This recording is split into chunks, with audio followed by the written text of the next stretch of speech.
Oh, it's contact. There's contact. And there's contact between Cheryl Paul and Campbell Pilling.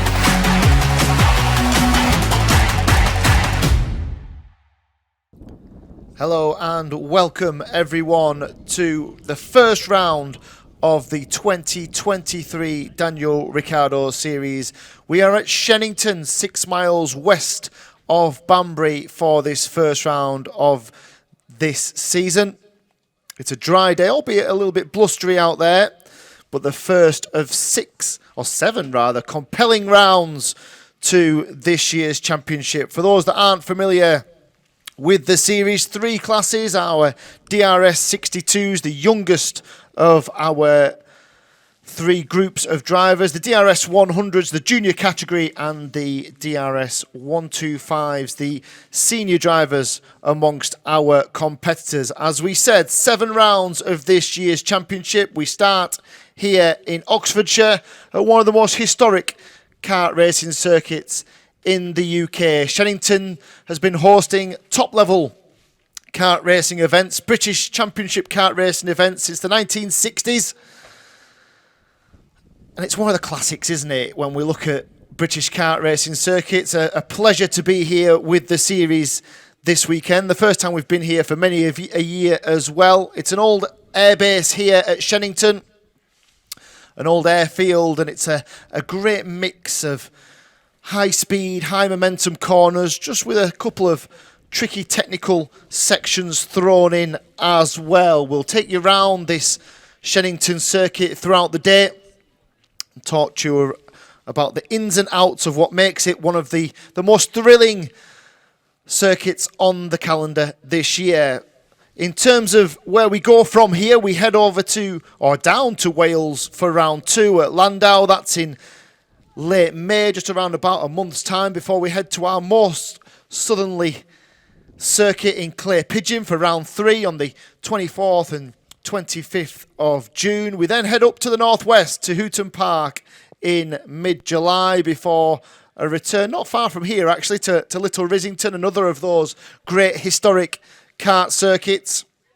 That's over into August, end of August, and then up back to North Wales, Glanigors, into September for the penultimate round of the championship, which all comes to a conclusion at Wilton Mill on the 7th and 8th of October. That's the calendar. You'll be able to join us live through our YouTube channel and our Facebook page. You can watch all the action here if you don't manage to be with us here at Shenington. And before too long, the action will get underway. We'll talk you through the process of the day just about 5 or 6 minutes before we start the first on-track action. And that on-track action is through the DRS100 class, the junior class of our 3 groups of drivers. They are split into 2 groups, and that is just purely because of the volume of drivers we have in our DRS100 category. 11 to 16 years old, these young drivers, and they are split into a Group A or a Group B. So it will be the Group A drivers who head onto circuit to start their qualifying session. So all of the drivers in the series get a time qualifying on the morning of every race day, 8 minutes to post their fastest possible time, and that will give them a grid position for the first heat. So the DRS Group A are on the dummy grid, which is just down below us here in the commentary position, just getting themselves ready for their qualifying session. As we said before, it's a dry day. I think it's set fair throughout, but there is quite a stiff breeze around this Shenington circuit at the moment. So that's just something for the drivers to consider, and we'll talk about why that's so important at different areas of this circuit as we go through the day. So the DRS groups A and B. Now the only time they actually get together is for the main final, so they will line themselves up just within their category. It'll either be Group A or Group B for the qualifying session, also for the first heat and indeed the pre-final. And then all of a sudden they'll come up against drivers that they've not seen all day for the main final. It's a process that worked really well during the 2022 championship. and certainly has led to some fantastically entertaining racing as well.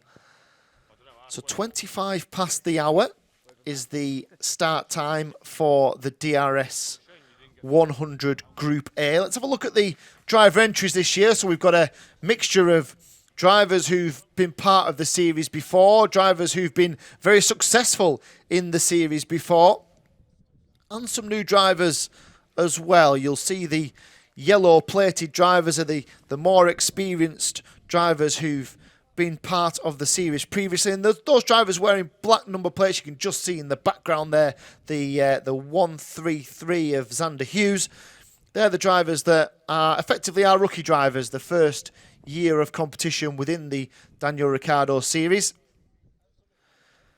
So they all line themselves up. This is Group A, remember, so we'll just have a quick look through the drivers we expect to be towards the sharp end. Now, one of those will certainly be Charlie Ratford as we get away from Daniela Sutton. So Charlie Ratford and Daniela Sutton, two drivers that we know well here at the Daniel Ricciardo Series, and two drivers that we know are very competitive indeed. As we look down to the 169 of Jack Robinson, so many of the supporters of the series who are regular watchers of the Daniel Ricciardo Series, either live or throughout our YouTube and Facebook series, will know that name because Jack Robinson was one of the front runners in the DRS62 class, has now made the step up to DRS100, and it'll be interesting to see how he fares with that transition between the different categories. Remember, in the Daniel Ricciardo Series, all of the engines, all of the chassis, all of the tyres, all standardised, the fuel standardised, so it's very much a series that develops driver ability, a series that ensures that we see the capabilities of those drivers, and a series that certainly in 2022 gave us the opportunity to watch drivers develop throughout the year, and it was particularly interesting to see how those drivers improved and how they honed their skills through the DRS Academy and through the support of the DRS team over the race weekends. And that will be no different, I'm sure, throughout 2023. So as the clock ticks down then, and the drivers just start to prepare themselves as we look down to the likes of Ben Hoy and the 136 of Maximilian Reed. So what goes through the mindset now? Well, it's the first competitive action they've had all weekend, so they'll have had plenty of time to be out there on circuit, getting used to this Shenington racetrack. They'll have plenty of time to work on their setup, to work on the little tweaks that they can make to these DRS karts, and we're just seeing a little bit of that there. So a brand new set of boots as well for Jack Robinson, and he's just having the pressures changed in those tyres, or the pressure's just checked in those tyres. So those tyres will take a couple of, well, it's probably take about a lap and a half to really come to their optimum operating temperature. You can see the gloss on the tyre there, which shows you how new they are before the chemical reaction between tarmac and rubber takes effect. This will be interesting, won't it? Is Jack Robinson one of the favourites for this DRS 100 championship this year? Certainly based on his performance in the DRS 62 class last year. You wouldn't be surprised, would you? So let's see how they sort themselves out. So we've got Robinson and Daniela Sutton on the front row. Don't read too much into that because this is purely about the lap time that they can deliver within an 8-minute time frame.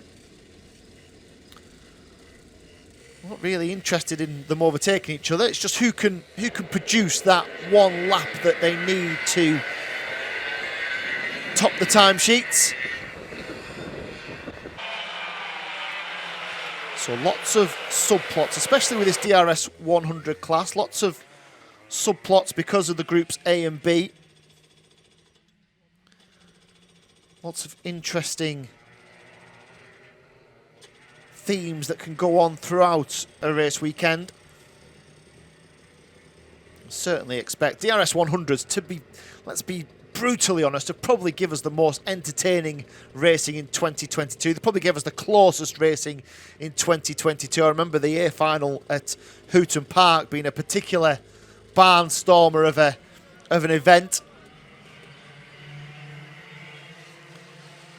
Won by Maximilian Salarski last season. We've just got one that's still on the dummy grid there. So Ben Hoy, the 161, just some sort of technical problem for him by the looks of it. And the other thing to bear in mind is 8 minutes isn't an awful long time out there, considering that we've pretty much already had a minute of that time, and they've only just managed to get round and complete a warm-up lap, a formation lap if you like.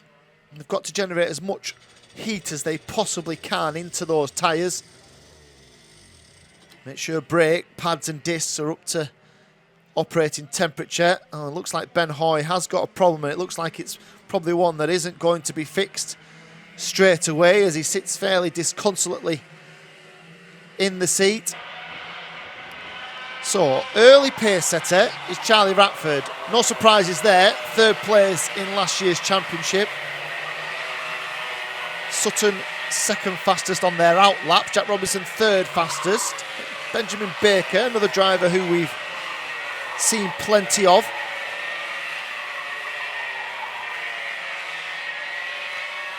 And then Isaac Kite, the 145, is fifth fastest at the moment. The 151 of Ruby Smith, sixth fastest. And then it is Maximilian Reid, seventh fastest. Right then, so they've got a second flying lap underway. Now, interestingly, there's three that have gone out almost together here. So the front three on track, even though that's not really relevant to us right now, we're almost pulling each other round.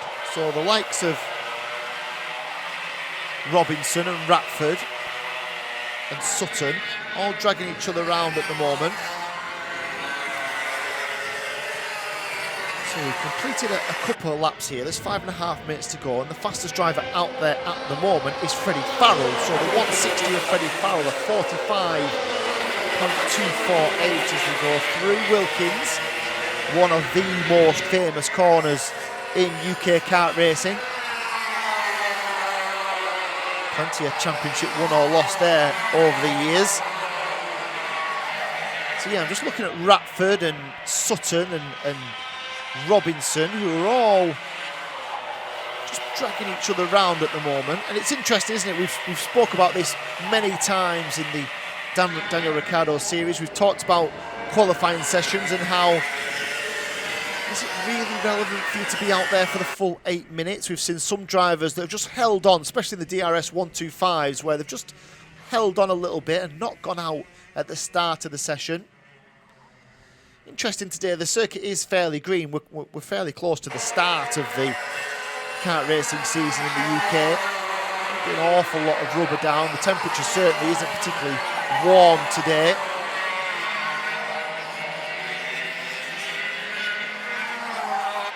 So the circuit's probably going to come back to the drivers as the day goes on. Expect it to heat up ever so slightly in terms of track temperature, and there will be a little bit more rubber laid. Let's have a little look then. So one driver below the 45-second barrier, which is Maximilian Reid. So Reid is fastest. Second is the rookie driver of Jacob Milkarski. Third is the 169 of Jack Robinson. And Sutton goes faster, so 44.8 for Daniela Sutton. So they are certainly picking up pace here. They are certainly going a little quicker. I mean, what have they completed? 4 or 5 laps of this Shenington circuit. You see the drivers flick through the chicane, probably the toughest bit, the Bruno chicane here at Shenington. Probably the most technical aspect of this one, although Wilkins, which is where the likes of Sutton are now, is very fast on the way in. It slides away from you on the exit, and then the exit really tightens, which can come as a little bit of a surprise. Any change this time? No, Isaac Kite moves up to 4, so it's Sutton, Reid, Robinson, Kite. Where is Charlie Ratford? So Charlie Ratford currently 8th, as Farrell goes fastest, 44.88, and then Reid outdoes Farrell, 44.872. So just by around about 16 hundredths of a second. Maximilian Reid is the new fastest driver out there, and between first and eighth, under 0.2 of a second. So this is a great indication of what we are likely to see from the DRS 100s this year.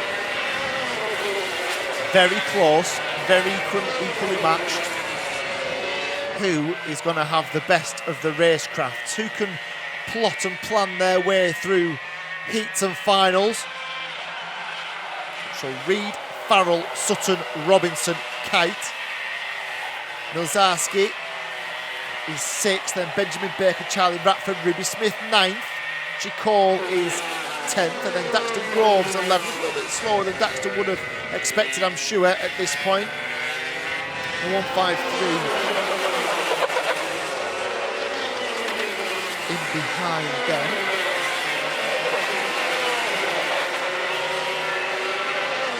Alexander Hughes 13th fastest. The 1-2-1 of Hudson Cross is 14th fastest, and just at the back of the field at the moment, Henry Poran's door as Farrell then 44.831, fastest lap out there at the moment, Freddie Farrell.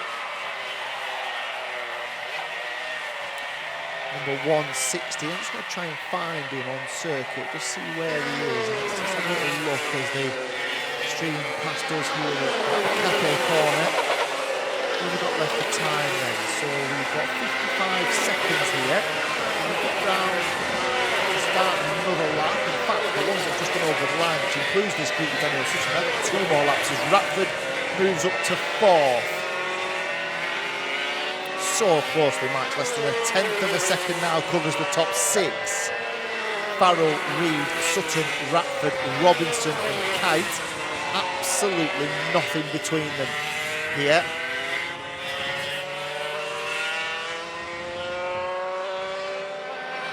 Daxton Groves does his personal best of 45.6, which is 0.8 slower than Freddie Farrell. Down in 11th place. Farrell fastest out there at the moment as we come towards the end then of the session. Last few seconds, so anyone that gets over the line now will get another lap, and the likes of, so I'm just seeing this group of drivers just coming through Cafe now. It includes Sutton and Robinson. And the 167 of Baker as well. Actually on my entrance there. I'm not sure why he's not, but the rest of them stream into Parc Fermé. So we might get a little flurry at the end here, and we have got a little flurry because Isaac Kite has gone fastest on the last lap. 44.7 for Isaac Kite. Now, what does this group do that they're coming through to complete? They're on the hanger straight now. They're coming to Wilkins. Will there be any improvement from these drivers? They come through Wilkins and head down over start finish. Here they come then. Anybody go faster? No, they don't. Isaac Kite then. Fastest, he left it late, didn't he? Isaac Kite, fastest with a 44.789, 12 hundredths of a second faster than Freddie Farrell. Maximilian Reid, 3rd fastest. Daniel Sutton, 4th fastest. Charlie Ratford, 5th fastest. 1/10 of a second split the top 5. Jack Robinson, a very solid debut qualifying session for him in DRS 100 into 6th place. 7th was Jacob Milzarski, and then Benjamin Baker, Daxton Groves and Ruby Smith. So Daxton Groves found a little bit of pace at the end of the session. Look how close the times are. So what, 0.2 separates the top 6 here. Fantastic stuff from the Group A drivers in DRS 100. They all head into Parc Fermé, where they will all be subject to the post-session scrutineering checks. The likes of, they'll be weighed. They'll make sure they all make the required minimum weight. There may be tests around compliance with things like engines, carburetors, tyres, fuel, for example. And very shortly, the second of our DRS 100 group will be on circuit around about 10 minutes time, so there is a little bit of a gap between the two sessions. What we do at the DRS series, we have a very strict timetable, which is very clearly adhered to. Make sure everything runs like clockwork here at Shenington this weekend. So let's just have a quick look at the DRS Group B. So randomly selected the two groups. It's Nearin Evans, the 164, one of the rookie drivers. The black plate tells us that information. Opposite is the 168 of Connor Scarisbrick. So another driver that we know has got plenty of experience, plenty of pace for a young man. As they sit on the dummy grid here, just prepare themselves. There's a couple still on the cart trolleys at the back of the grid there. There's plenty of time here for these drivers to just settle themselves into the seat, just get themselves ready as we look at Archie Potter, the 114.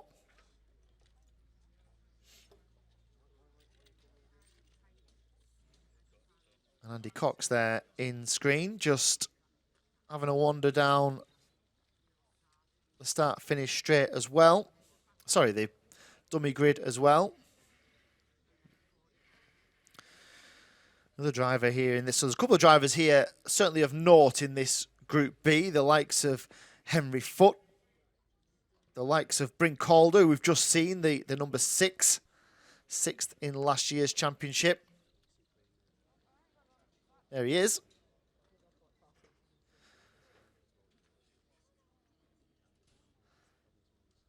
He will certainly be looking to improve upon that 6th place finish from last year. He'll be one of the favourites, Swanee, Bryn Calder. There's no question of that. He came on very strongly towards the end of last season, as did Kai Newman there, the 155.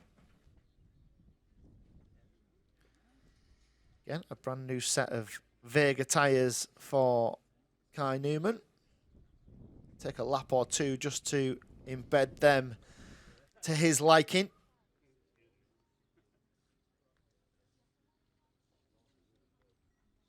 So the DRS 100's Group B drivers, Group A are done and dusted. They're all in part firme. They're all being weighed. And then those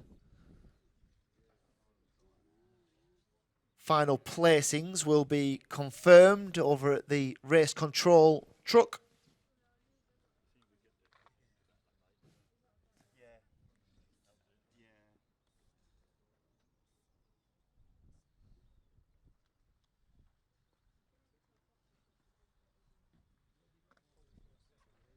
So a few moments of quiet before the storm of the DRS 100 Group B drivers. 8 minutes of time qualifying. That's a great shot of the Vega tyre, isn't it? You can see the lovely shiny coating on the outside. Shows they are brand new. They don't look brand new for very long once the wheels start to turn, that's for sure.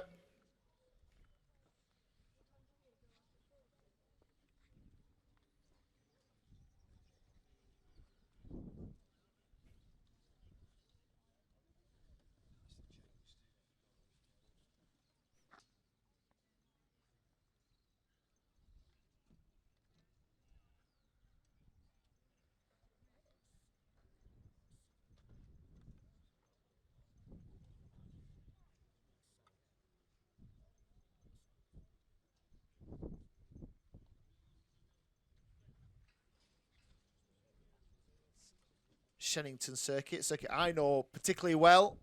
It's actually been 20 years, I was telling somebody this morning, 20 years, give or take, since I was last here. Won a British Open Championship here in 2004. It's not changed, I can tell you that. There's a few new buildings, but the circuit is certainly as it was all those years ago. Let me tell you a little bit about it then. So the drivers head through the park straight, which is the start-finish straight here. It's a very short start-finish straight. There's actually not an awful lot of overtaking done in the first couple of corners, certainly at the start of the races, they all pretty much just sort themselves out into an order through Park Bend and Cafe Corner, the long right-hander, which is literally just below us here in the commentary position. They then go left down the pit bend and down the Stratford straight into the hairpin at the far end of the circuit, the Stratford corner. There is a good overtaking opportunity then. They head up the hill onto the runway straight and through the Bruno chicane, technical, right, left, right, and it's all about carrying that momentum up the hanger straight, through the flat out hanger corner at the top of the circuit and into Wilkins, which, as we said before, the host for many a last lap, last gasp dive down the inside. It sorted a few top level races out as that corner. It's a long right-hander. You almost get dragged into it. It's slightly off camber, slightly downhill. And then you pop out. It tightens on the exit. And you back down the park straight once more. As a really great shot of the Stratford corner, the hairpin. Good overtaking opportunities down there as well. It's a super racetrack. Really is a super racetrack. A little bit of everything. And a fitting venue for the start of this brand new season. Brand new Daniel Ricciardo Series 2023. Bigger and better than before. We are just about underway with the action here at Shenington. I don't think we're going to see much sunshine today. It's fairly overcast here, but I don't think we'll see any rain either. Just a couple of minutes now for these DRS100 B drivers to prepare themselves for their qualifying session. They'll be followed, incidentally, by the DRS62s, our youngest of the three race categories this weekend. 5 past 11 for their qualifying session. The 8 to 12-year-olds. They've also got a heat. So if you're just tuning in for the DRS62s, of course you shouldn't be. You should be watching it all. But if you are just watching the DRS62s, the times that you want to tune in for are on your screen at the moment. 12:25 for their heat. 2:30 this afternoon for the final. Their grand final is at 3:30.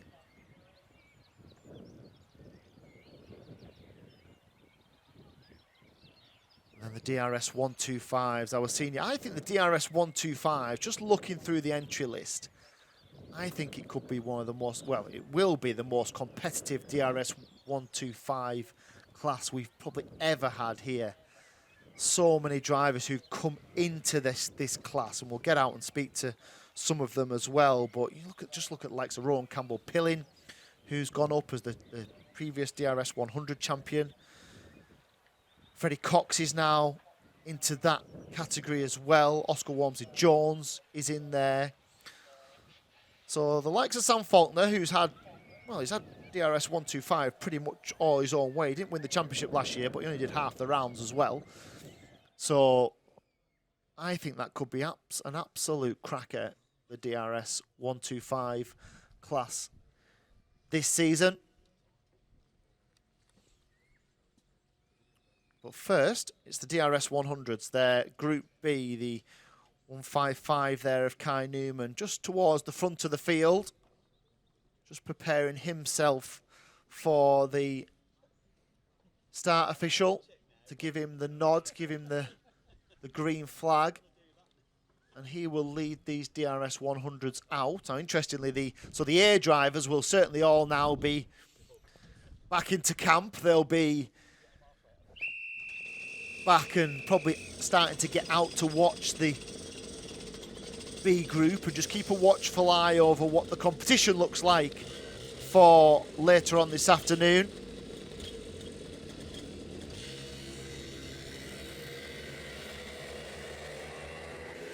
And away we go then for 8 minutes of DRS100 Group B timed qualifying.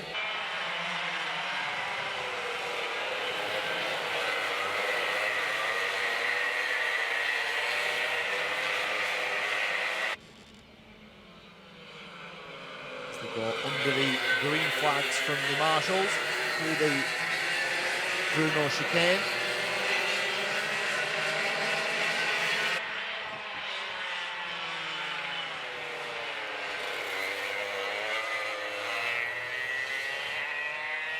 A couple that have just gone out a little bit later as well. One of those was Sherry-Ann Powell, who's gone out at the back of the field. Just giving herself a little bit of clean air.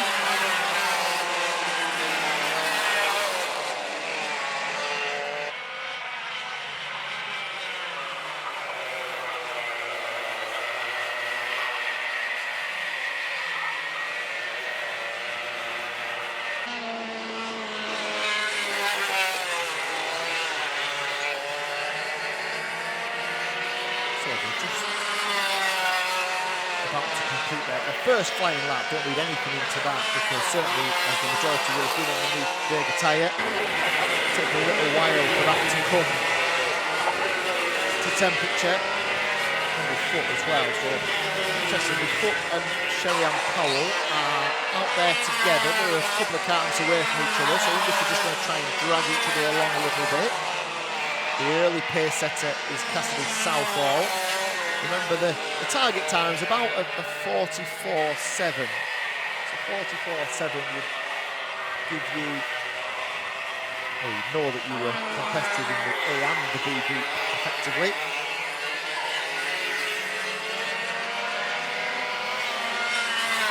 Let's see who makes the early running. Mr. Southall, the fastest at the moment. Connor Scarisbrick is up there as well, as is Foot and Powell and Calder and Cole, all names, and Karbelov, all names that you'll be familiar with throughout the 2022 season of the Daniel Ricciardo Series, as Scarisbrick goes faster. So in fact, Scarisbrick 44.6. So all the Group A drivers, all of a sudden, have got something to worry about, because on lap 2 of this qualifying session, the Group B drivers are already faster than the Group A drivers. Interesting stuff from Scarisbrick. Lightning quick start from him. Henry Foot second fastest, a 44.8, and Scarisbrick goes faster again, 44.3 for Connor Scarisbrick. He's absolutely flying out there, isn't he? As Southall goes second and Henry Foot third, Bryn Calder fourth, Kai Newman fifth, Archie Potter is sixth fastest, then Sherry-Ann Powell seventh, then the 1.64 of Nearin Evans. Ninth fastest is Joe Wood, and 10th fastest at the moment is Aidan Large.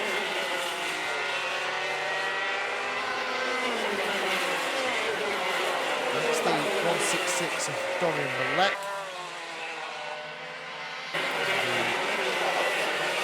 The 13th fastest at the moment is Archie Cole. And then the 1.25,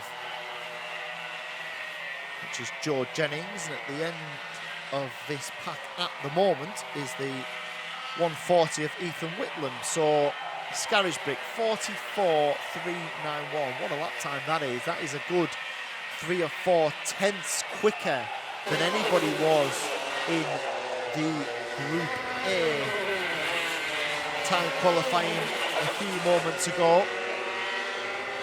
It's gone faster again, hasn't it? 44.391 now. It's just shaved another couple of hundreds off it. Henry Foot's 2 tenths slower. Cassidy Southall's a further 10th back, and then Sherry-Ann Powell now up to 4th, and was up to 4th temporarily before Nearin Evans moved up ahead of Sherry-Ann Powell. Bryn Calder 6th fastest, Kai Newman 7th fastest. Really interesting stuff. Liam Karbelov down in 9th. And then the 1.53 of Aidan Large is 10th. Just looking now into Wilkins goes the 1.68 of Connor Scarisbrick. Fastest driver out there at the moment. He swings round through Cafe Corner, which is literally just below where we are there. And then past the little grandstand here through the pit bend and then down into the hairpin, which is where he is now at the Stratford corner. Swings in, right-handed and out and up towards the Bruno chicane. This little technical section of corners. Next flat out from here, down the hanger straight, through the hanger corners, flat out right-hander. And then into Wilkins. You see how it just drops away from you on the way in. Thompson's on the way out. He's done a good job so far, hasn't he? So Scarisbrick is fastest. Evans, second fastest. What a debut qualifying session it is for that young man at the moment. 1:64 of nearing Evans. Henry Foote, third fastest. Cassidy Southall, fourth fastest. Sherry-Ann Powell is fifth, and Archie Potter is sixth, and Bryn Calder down in seventh at the moment. Kai Newman down in eighth. So not the drivers we potentially expect to be up there having the best of sessions at the moment. Yes, Scarisbrick, 44.391. He's got more than a clear tenths gap between himself and Evans in terms of time. It's very smooth out there, doesn't he? I'm just watching him come past us here. Very smooth indeed. He gets left through the pit bend. Long, fast left-hander. Moves the car over to the left-hand side of the circuit to get the right line into the Stratford hairpin.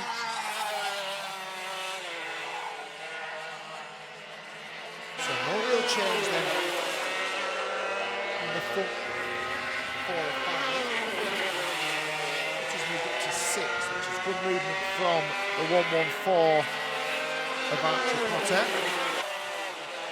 Disposed Bryn Calder, and Kai Newman is down now to 8th. Jennings is 9th. Karblov 10th, Large 11th, Wood 12th, Cole, Malek and Whitlam. That's the full 15 drivers here in the Group B qualifying session. We're into the final 20 seconds or so. So those that are on their final lap, likely to be their final lap, certainly the ones in the second half of the circuit. Just looking down now to see who's going to get through. Now, Will just got a couple of seconds to go. No, they won't get through. So Sherry-Ann Powell and Henry Foote are the first two to cross the line.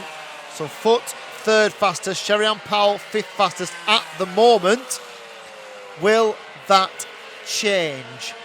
Does anybody go faster on their final lap? Calder has done, and Southall has done as well. So Cassidy Southall up into third, 44.5.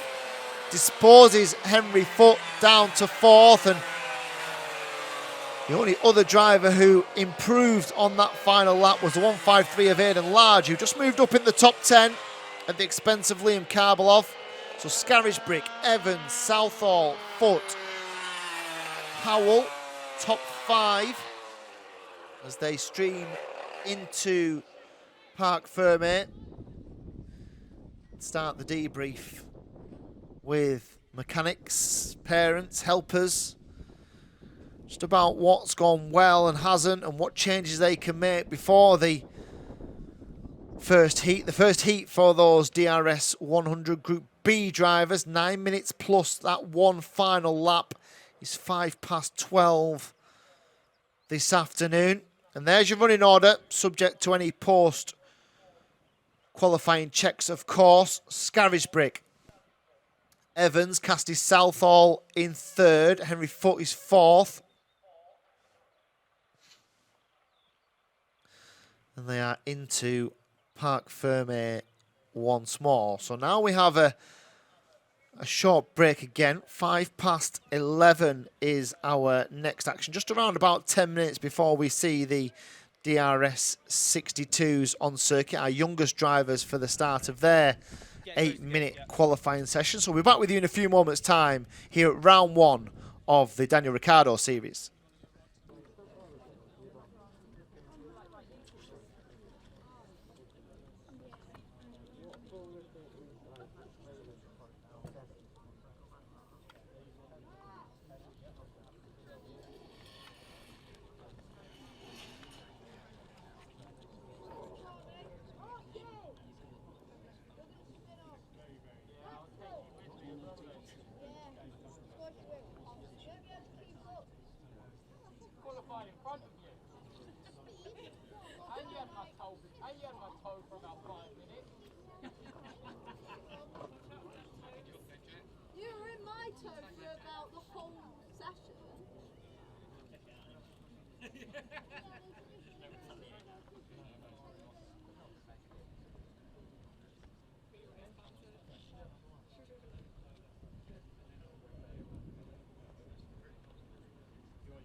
Thank you, Chris. Okay, 9 and 10, yeah. Big yellow flags.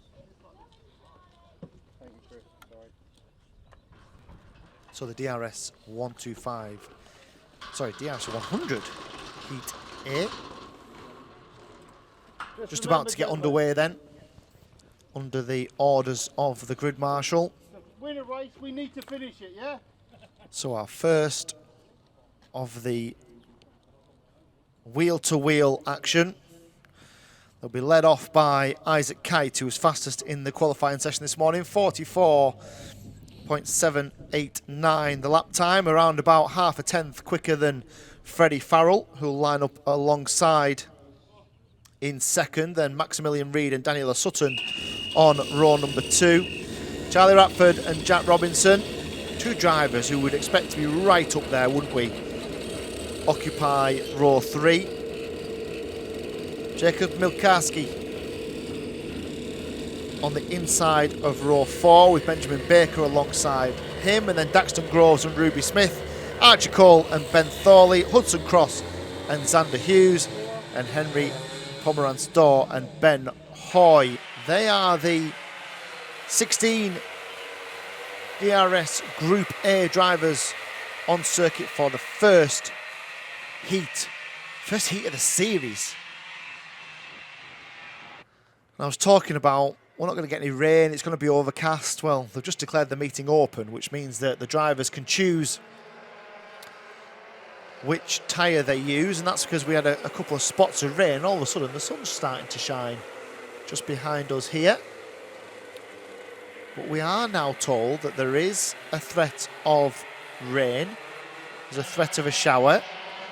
That would mix things up, wouldn't it? I've got a few spots of rain on the window beside me as well, as the drivers stream through to complete their formation lap. So these heats here at the DRS series are 9 minutes plus 1 final lap. So plenty of time around this Shenington circuit to sort themselves out, to get themselves into order. But there's championship points at stake, and in these early stages, drivers will be looking to get as much of an advantage as they possibly can, get the best possible start to their series as they can.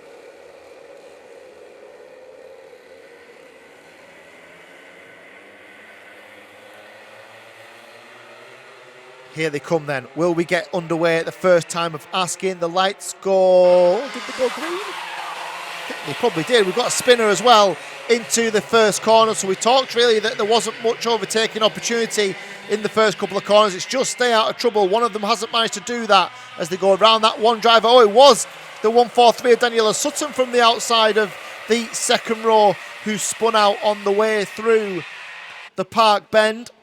And they come through for the first time into the Bruno chicane and head up towards the hanger straight, the hanger corner, this flat out right-hander to Wilkins for the first time.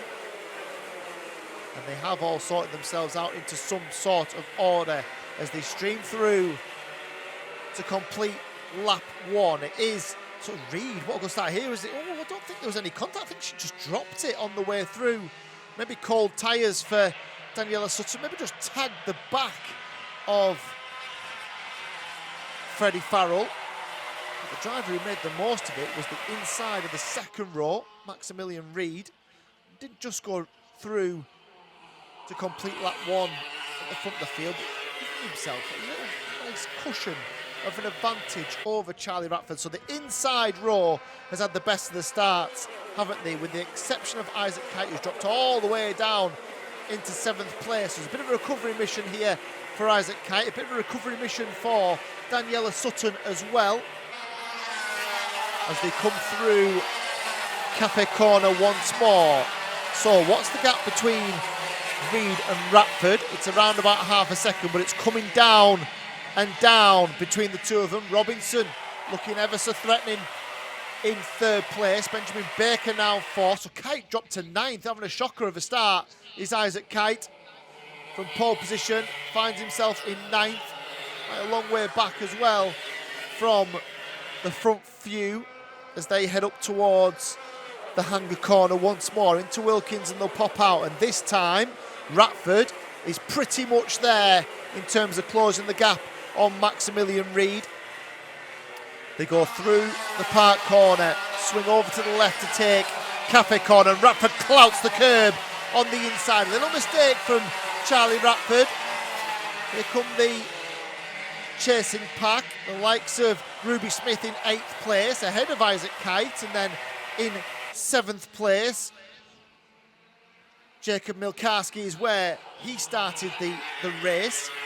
So Reid and Ratford and Robinson. Oh, a little bit wide from Reid. Mistake from Reid. Here comes Ratford down the inside. Can he make it stick into the flat out hanger corner? He can. And all of a sudden Robinson's there as well. So 3 of them now as they come out, and Ratford gives a little wave to Maximilian Reid just to say, you stay with me, you push me along a little bit. And down the inside into Cafe. Oh, he had a little look, didn't he? Robinson, it's so fast on the way into Cafe Corner. It's not really an overtaking manoeuvre. You need to get such a good run out of the park bend to make something stick in there, and he didn't manage to do it that time round. So Ratford, Reid, Robinson, they are now the top 3. It was a little mistake, wasn't it, from Maximilian Reid? I wonder if he caught the curb on the exit of the Ferrari, the Bruno chicane. I assume named after Bruno Ferrari, who was a kart team manager for a lot of years. He had a big distribution of, I think it's Parolin engines in the UK. I'm assuming that chicane is named after him. He made a little mistake, and now all kinds of pressure for Reid from Robinson as they go through and down towards the Stratford corner. The swing to the right. The rain just holding off at the moment.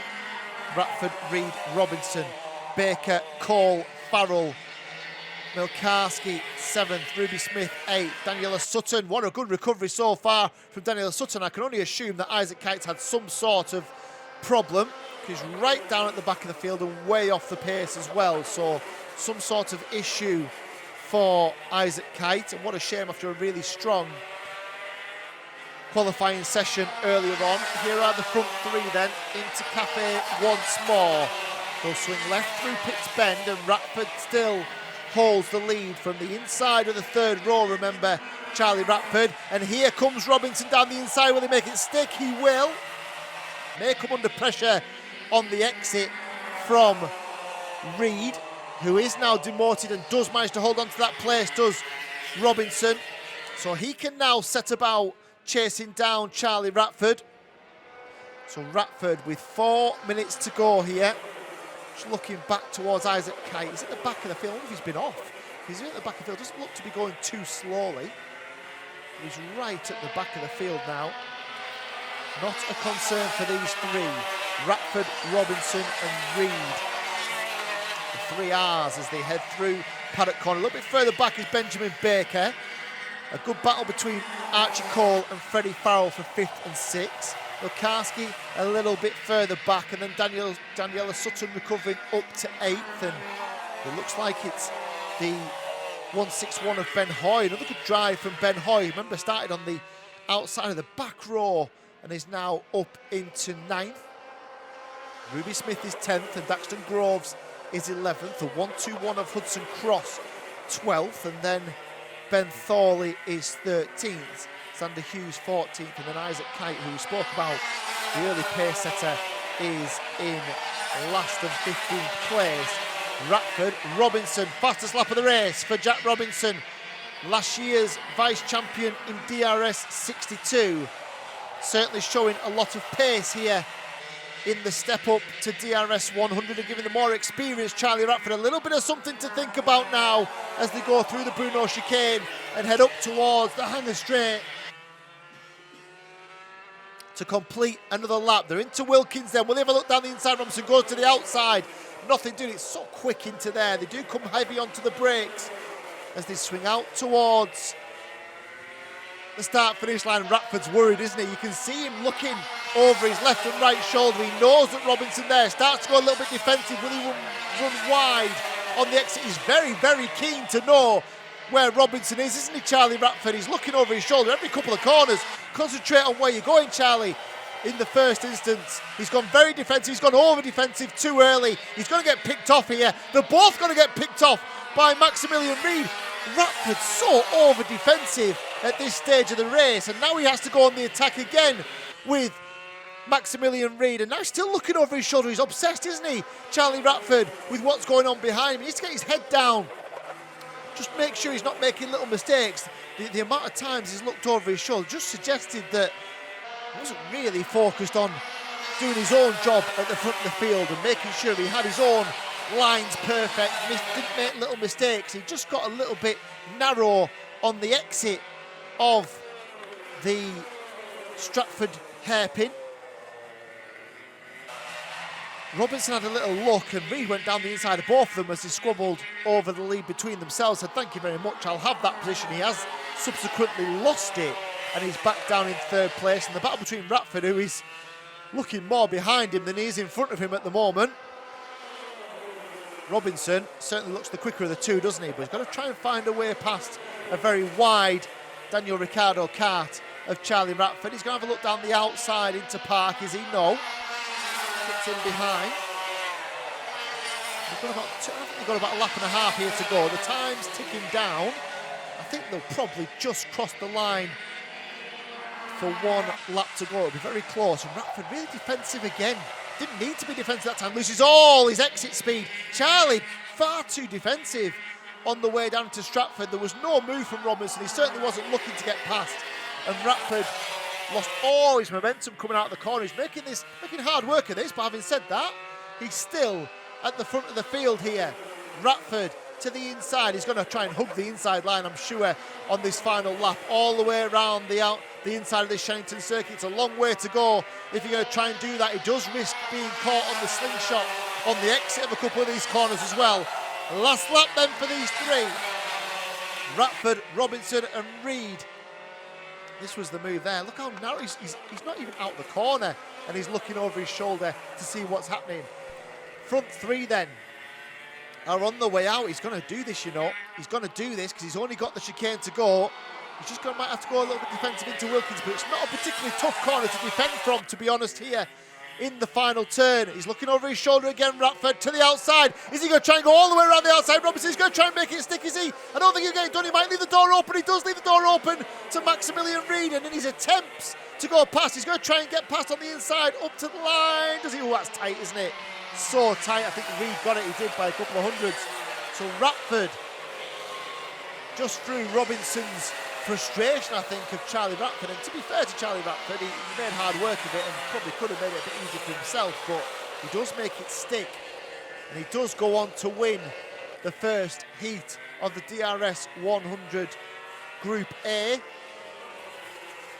So Robinson, just in his frustration, I think that it was so difficult to get past Charlie Ratford. He went to the outside. He was going to try and hang it round the outside at Wilkins, which is a very tough thing to do. He left the door open to Maximilian Reid, who was ever the opportunist. And down the inside, he went to take second place away from Jack Robinson. Benjamin Baker, a solid, if unspectacular, fourth. Freddie Farrell, fifth. Milzarski came home in sixth. Danielle Sutton, a good recovery drive from her after a spin on the opening lap, into seventh. And then Hoy, Smith, Groves, Cross, Thorley and Hughes. Isaac Kite got past Archie Cole for 14th place, and that was how they finished in the DRS A group. We'll turn our attention very shortly to the B group, which is scheduled onto circuit in around 6 or 7 minutes' time for their first heat of the day.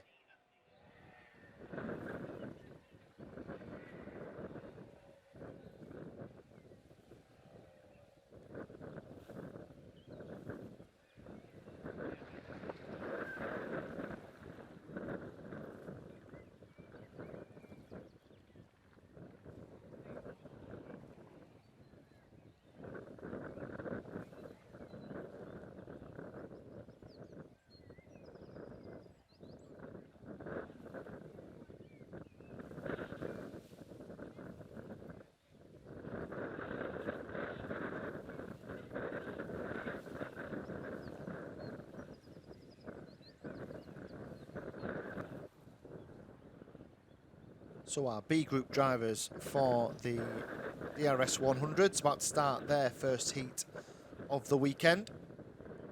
9 minutes plus a lap in duration, and led by Conor Scarisbrick on the inside of the front row. Nearing Evans alongside in second place, then Cassidy Southall and Henry Foote. Sherry-Ann Powell and Archie Potter on the third row, with Bryn Calder and Kai Newman behind them, and Joe Jennings and Aidan Large on row 5. Liam Karbalov and Joe Ward on row 6, Archie Cole and Dorian Malek on row 7, and then Ethan Whitlam at the back of the field. They'll go out and complete a couple of formation laps, and then we will be underway with our second DRS100 heat, the first for the B group.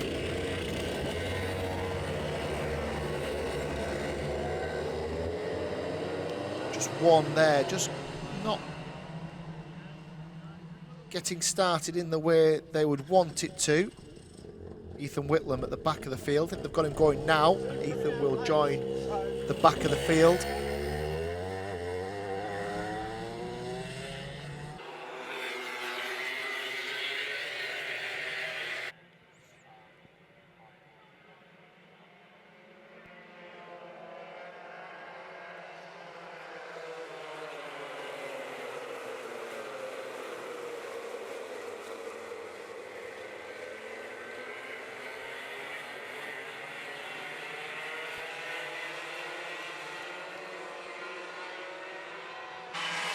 So it's almost a lap and a half for the formation lap here.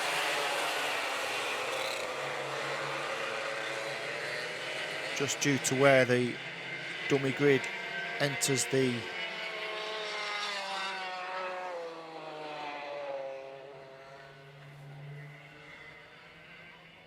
circuit.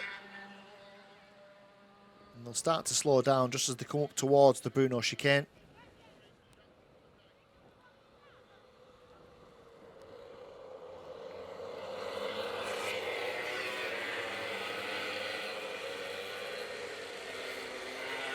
Is where they are now. They stream up towards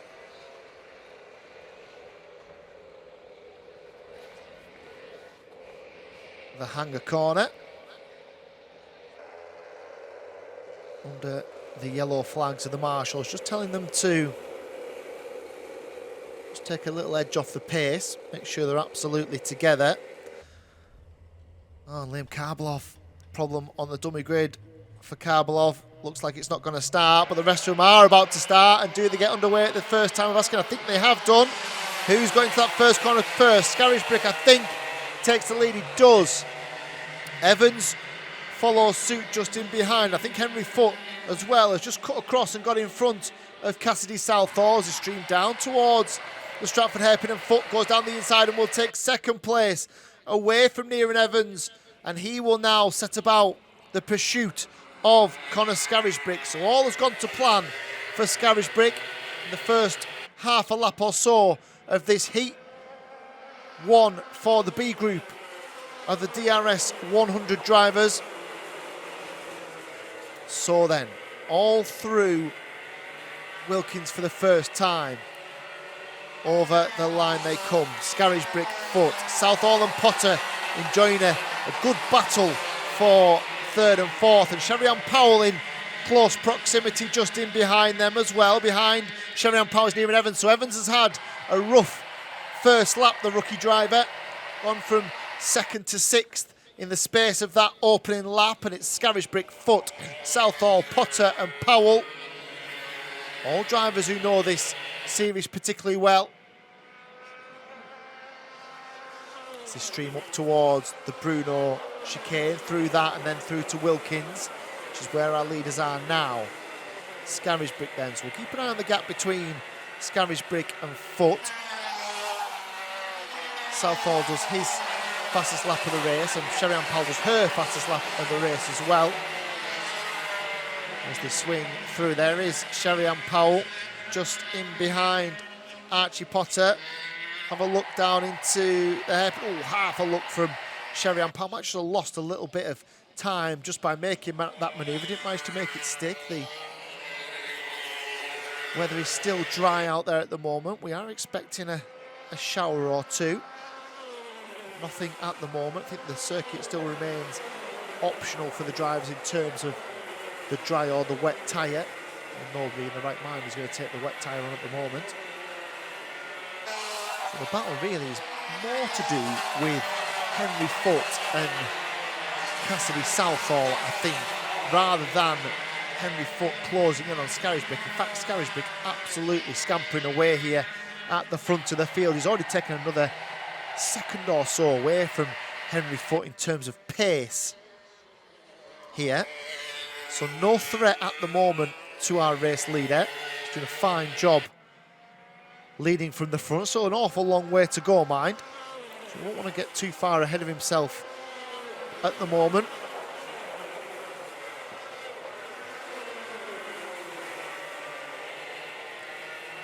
But Foot certainly has to turn his attentions to Cassidy Southall in behind, who's a real threat at the moment, as Shenington Powell does the fastest lap of the race so far and has moved up ahead of Potter and into fourth place. So Shenington then, next target, Cassidy Southall, who locked in a battle with Henry Foot.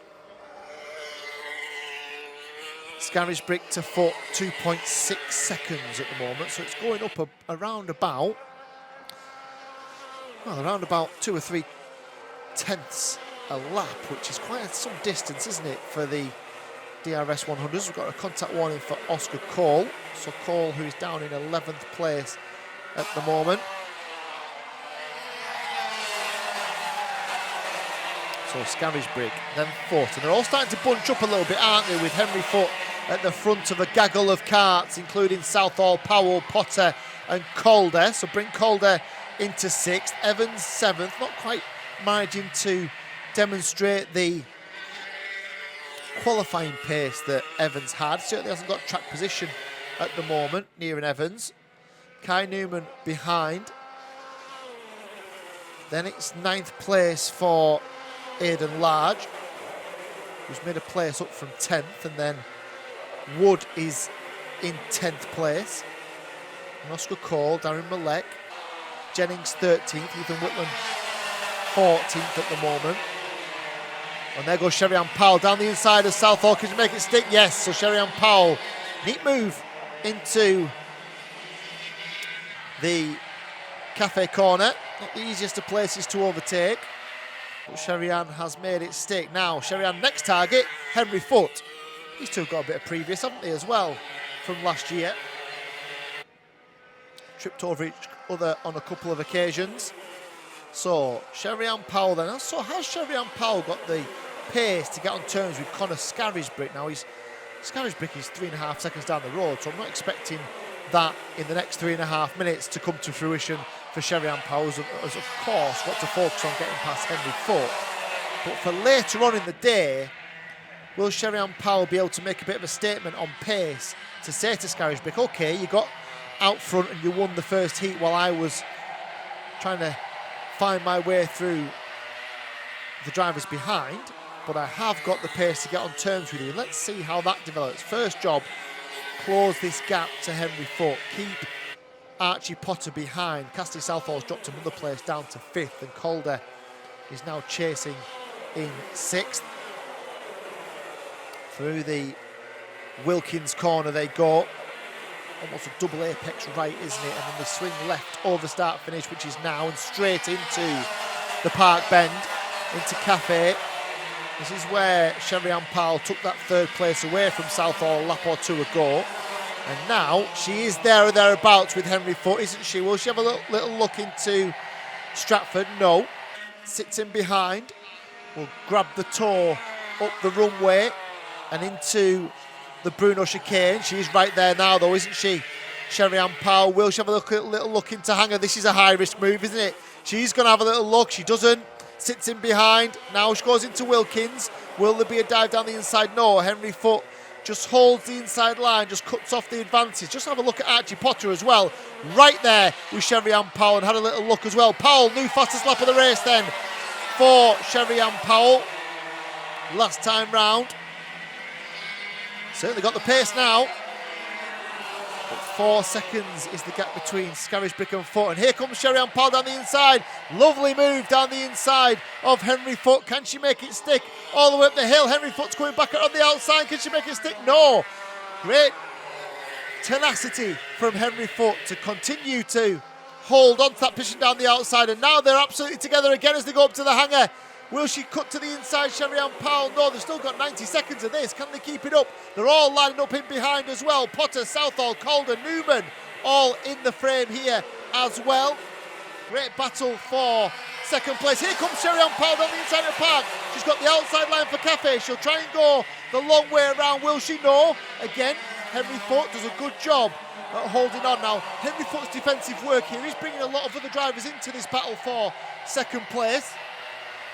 It's now a 7-car battle for second, third, fourth, fifth, sixth, seventh and eighth places. Sherry-Ann's going to have to make this stick. The Newman all in the frame here as well. In her way great battle, Henry Foote. We know he can defend, and he defends well. Through Wilkins once more. 46 seconds still to go here. Will they have got through the... Ooh, this is going to be tight next time round, isn't it? Bear in mind, it will go off the leader. So Scarisbrick will get through one more time before the final lap. So 2.5 to go here. Down towards Stratford's again. Is this the chance for Sherry-Ann Powell? No, she feigns to the inside, switches to the outside. Now we'll try and grab the undercut on the way through from Henry Foote, who closes the door once more. And Cassidy Southall now back up into fourth and behind Sherry-Ann Powell, who has to be aware of the advances of the chasing pack. No doubting the leader, by the way. No change for Conor Scarisbrick, who's just wandering off into the distance as these all squabble over second place. So we have got 2 laps to go here. Sherry-Ann Powell in third. Henry Foote is between her and a second place finish. Can she have a look down into Stratford's? I would rather make the move now. I'd rather make the move with 2 to go. I think it becomes much more difficult if the mindset of the driver in front is just to defend. And you can defend around this Shenington circuit if you're willing to do so. You do lose some momentum. I would rather make the move now. I'd rather make the move with 2 to go. I think it becomes right then much more difficult if the mindset towards Wilkins. This will be the last lap this time. Has Sherry-Ann Powell left it too late? I always think a second to last lap is the genuine window of opportunity to make a move. She's going to the inside again. She's going to try and make it stick this time. Has she made it stick? He goes to the inside. She has made it stick on the inside into Park Corner. She gets a great run out of Wilkins. Now then, I don't think he's close enough, Henry Foote, to go back on the attack. Sherry-Ann Powell probably doesn't need to defend into here. She doesn't. She goes, sort of half and half. And I think that will probably be enough for her as she heads up the hill towards the Bruno Ferrari chicane. I think she's timed this wonderfully. Sherry-Ann Powell, she gets a good run. She won't need to defend into Wilkins, I don't think. I think she's got that half cart length advantage. Scarisbrick's going to come through and win the race. Here is the battle for second, third and fourth, and she has held on to it. Super work from Sherry-Ann Powell. She's going to come home in second place. Henry Foote goes to the inside. Tried to pinch her on the line, didn't he? Didn't manage to get it. There was 700ths between the two of them. Sherry-Ann Powell then into second. The race winner is Conor Scarisbrick. Powell second. Henry Foote third. He'll be disappointed with that after holding on for so long. Calder, what a super drive from Bryn Calder late on in the race, up into fourth. Potter is fifth. Southall is 6th, and Kai Newman comes home in 7th place.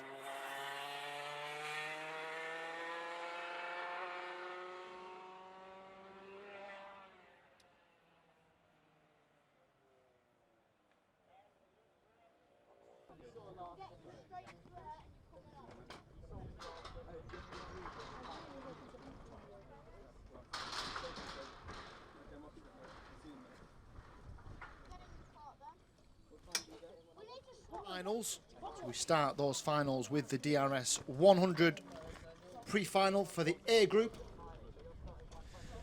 They are the group of drivers that are on the grid at the moment.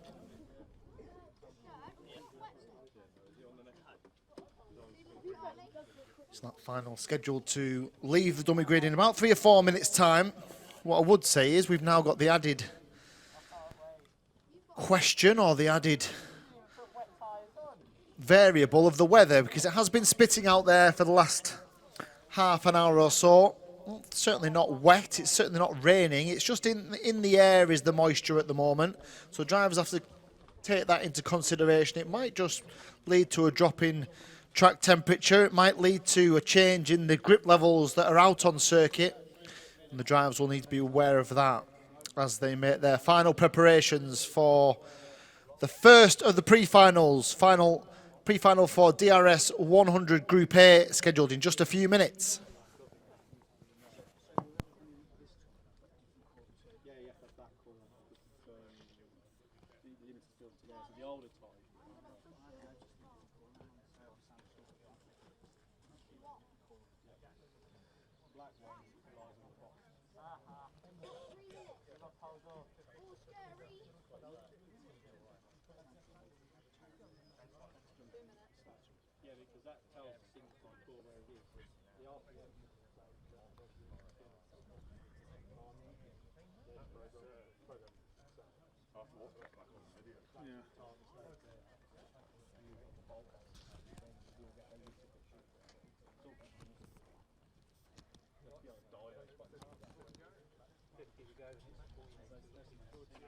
Dan, the car needs to be on the floor, please. And I can hear you loud and clear, Chris.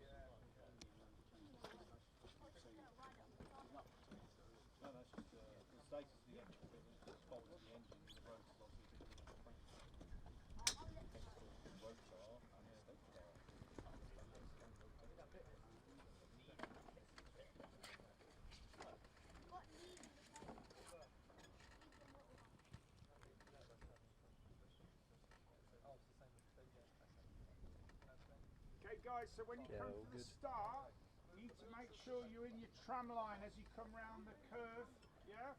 Make sure you're in the tram line and don't move until the lights go out, yeah? Thank you.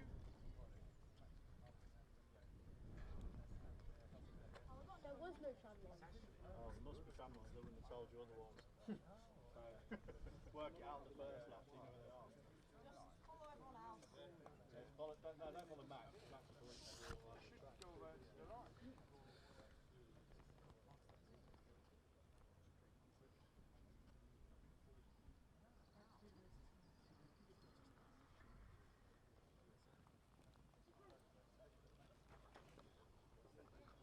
Two or 5 till the race starts. 30 seconds.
formation lap for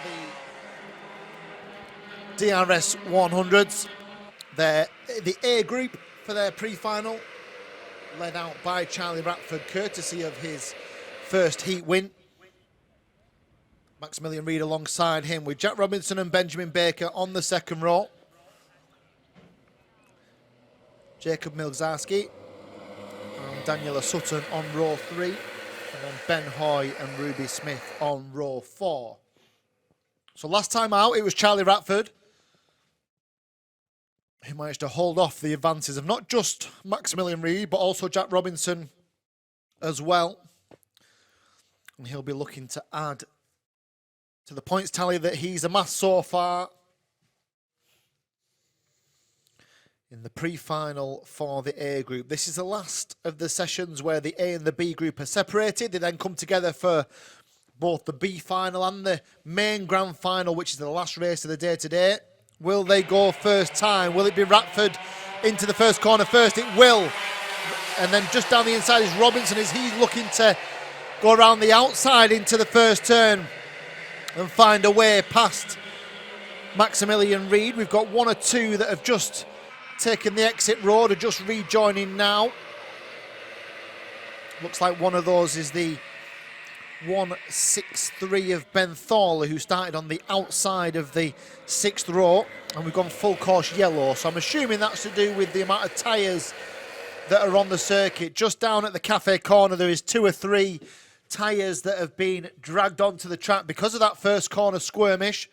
Might get a better indication now of what exactly happened as they all head through. So then, oh, that's the one.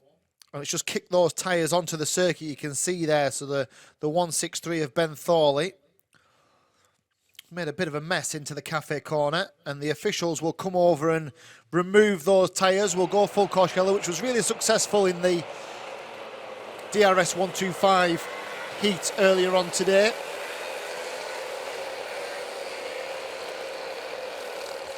So they'll come under the orders of the race director and the clerk of the course.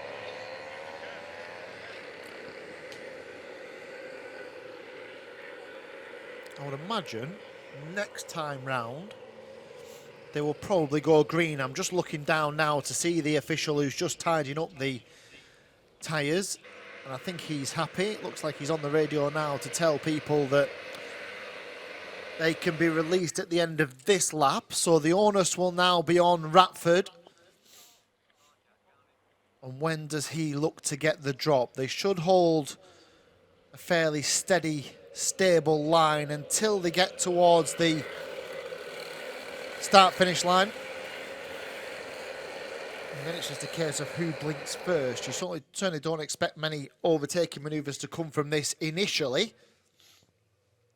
But the run down into the hairpin at Stratford could be interesting. So Ratford, Robinson, Reid, Baker, Smith. Ruby Smith's had a good start, hasn't she? She started on the inside of the 4th row, up to 5th, so made 3 places. Ratford will look to the lights. The lights go green, they'll all hit the accelerator, and into the park corner they come. All hold line astern, just a full rolling racing start. And Ratford's made the best of it. Robinson hasn't really made the best of it. Ratford's already got 2 or 3 kart lengths as they head down to the hairpin for the first time, and there will be a challenge. In fact, there's going to be more than one. I think Benjamin Baker's dived down the inside. Has he managed to make second place his own? I think he has done as they head up towards the hairpin for the first time. There's a little bit of contact between himself and Maximilian Reid. Robinson's demoralised. Oh, there's contact. There's big contact on the way through, on the way out of the chicane. It involved Benjamin Baker. It also involved, I think, Robinson. I think they've all managed to. There's certainly one of them or 2 of them stranded over there. Right then. So, yeah, Ruby Smith's come out of that terribly as well. So Ruby Smith and Benjamin Baker are both casualties from that incident as they came out of the chicane. Here we go. Let's have a look then. So the 167 of Baker And they go out of the corner. Oh, there's the contact. So the contact between Maximilian Reed and Benjamin Baker. Oh, didn't look great, did it, as they came out of the corner? Something else for the officials to take heed of. Let's look back towards, we've got a yellow flag. So the yellow flag on the way into the chicane, which is for Benjamin Baker. I think Ruby Smith retired as well, but I can't see where. There is a cart at the top of the circuit where we've got a yellow flag at the hangar, at the end of the hangar straight,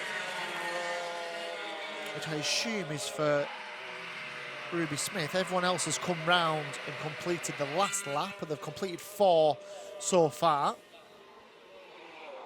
So Ratford is who now leads. Second place last time round was Daniela Sutton. 1.6 seconds is the gap. What a good drive that is if Daniela Sutton's managed to get herself up in second. She has. And she's now defending that place from Maximilian Reed. Robinson is 4th. And Sutton goes very wide over start finish. Might just lose a place here. She might just try to stick it around the inside. She does. So Ratford's under no pressure at the moment. It is Daniela Sutton up into second place. So she took advantage of everybody falling over each other in the earlier stages. Now finds herself in a really decent position as Robinson goes down the inside of Reed and takes 3rd place away. And the two of them will have a drag race up towards the chicane, and Reed retakes the place. So there's a good battle here involving Farrell and Milkarski and Cole and Hoy and Cross, all of those still just about in touching distance as they head through, and there's a penalty for Maximilian Reed. Now that must be for the incident involving Baker. What the extent of the penalty is remains to be seen.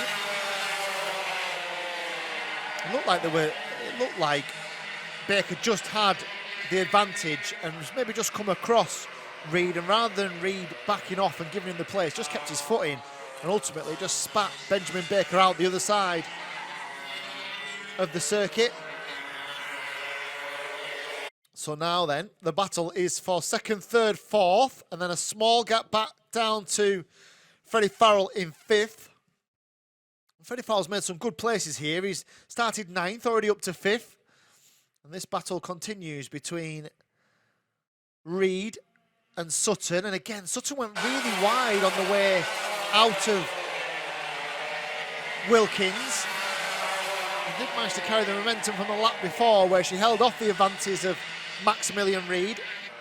And Reed got a decent run out the corner and has retaken 2nd place, although we know that Maximilian Reed will receive a penalty at the end of the race. So it's just what the extent of that is. We've got a yellow flag through the chicane this time. I know that Ratford's already through it, so it's not involving him.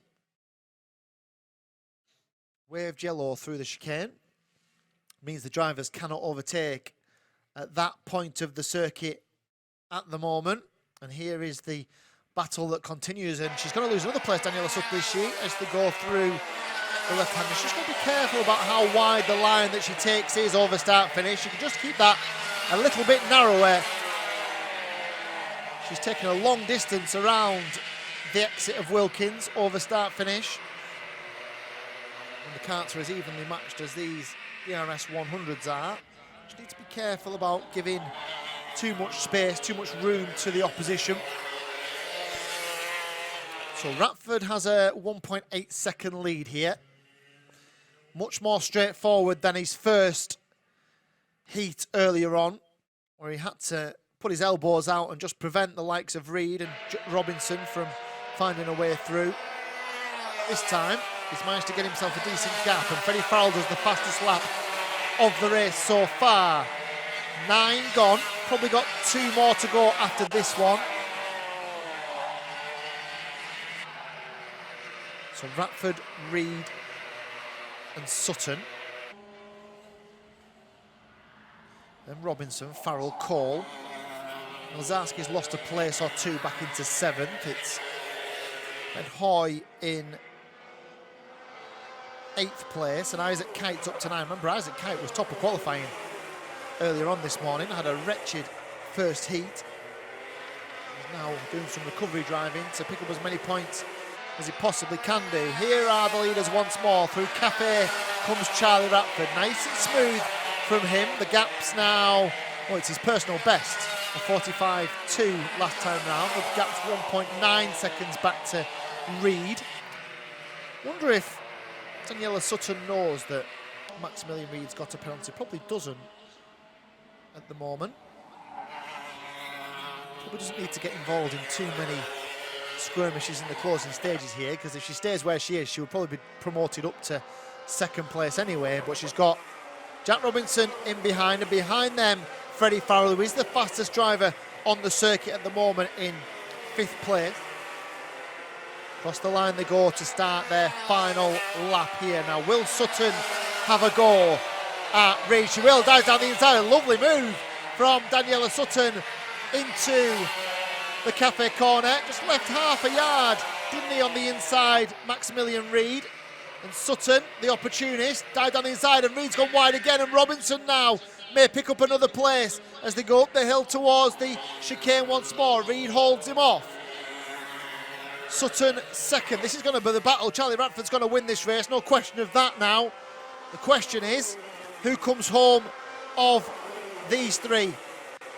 Down the inside. Oh, Robinson down the inside of Reed. So while Reed was eyeing up a move on Sutton and has allowed Sutton to scamper through into second, Robinson dived down the inside, didn't make that one stick. So it's Sutton in second, Reed in third, Robinson in fourth, Freddie Farrell in fifth, Cole, Hoy, Kite and Milzarski all coming through into the top 9. It looks like it was Hudson Cross who came home in 10th place. There's the move from Robinson. Just didn't make it stick, did he, on the way through. And there is enough tarmac out there to go all the way around the outside if you need to through the Wilkins corner. So Charlie Ratford then, second win of the day for him. Another handful of championship points in the bag. And the B group, who are next out on circuit, will have watched all of that unfold. They are due on circuit in just around about 7 or 8 minutes time, but it's Charlie Ratford who wins the pre-final for the DRS100s. He'll take a front row grid slot in the grand final later on this afternoon. For those of you looking to tune in for that DRS100 grand final, it's expected at around about 4:10 this afternoon. But in a few moments, we'll be back with the DRS100 pre-final for Group B.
I did a 44.6.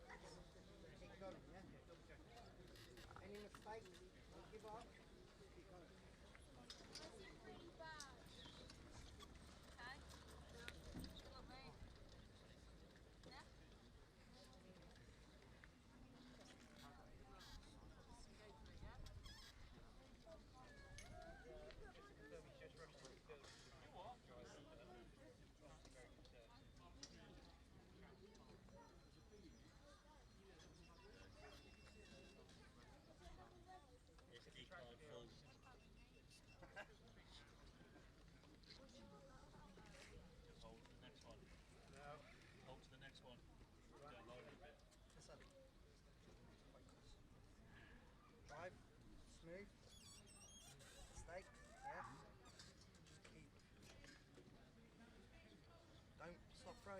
your head up. I'm saying, if you do, don't do it, please. Yeah, I haven't done this one, so.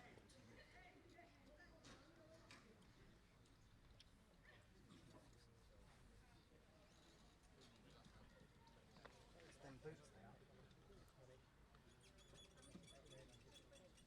Is that a gloves?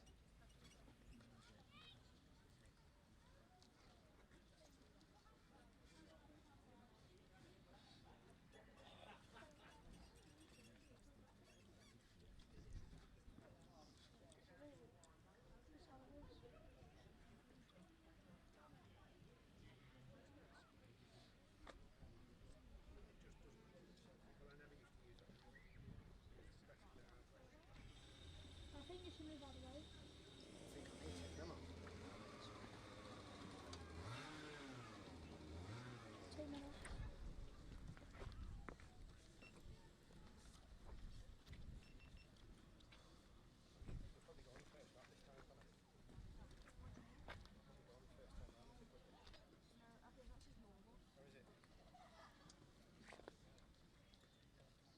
Are they going on the first lap this time, or are they still doing another? I think they're still doing the a full roll. I think they still do a full lap, yeah.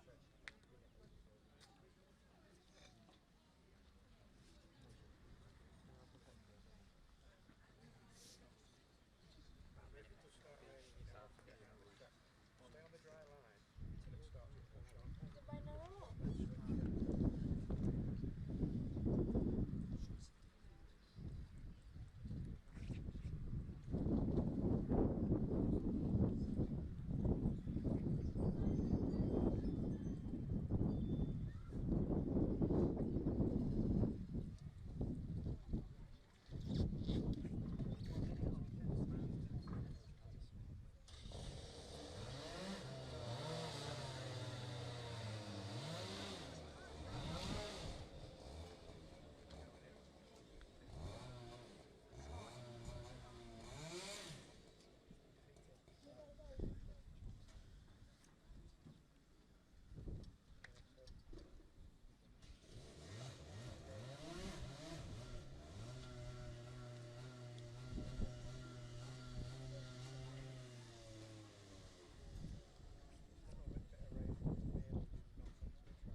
So the B group are on their.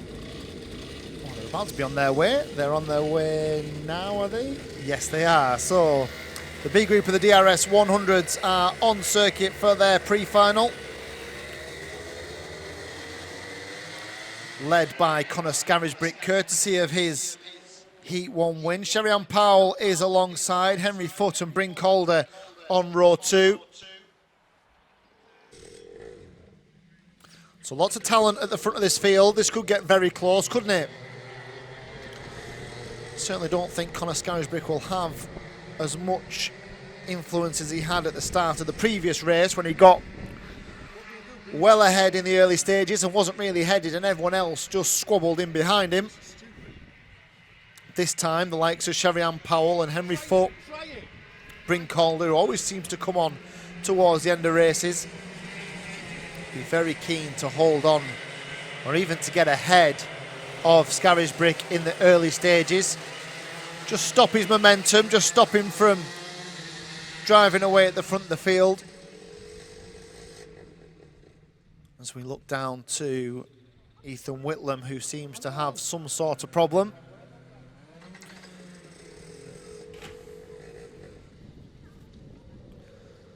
It's not getting going, is it? So he's going to be an early retirement. He's not going to take the start of the race by the looks of it. He's likely to find himself in the B final as well now due to that retirement. Remember, the B final this afternoon for the drivers who don't quite make the qualification into the grand final for the DRS 100.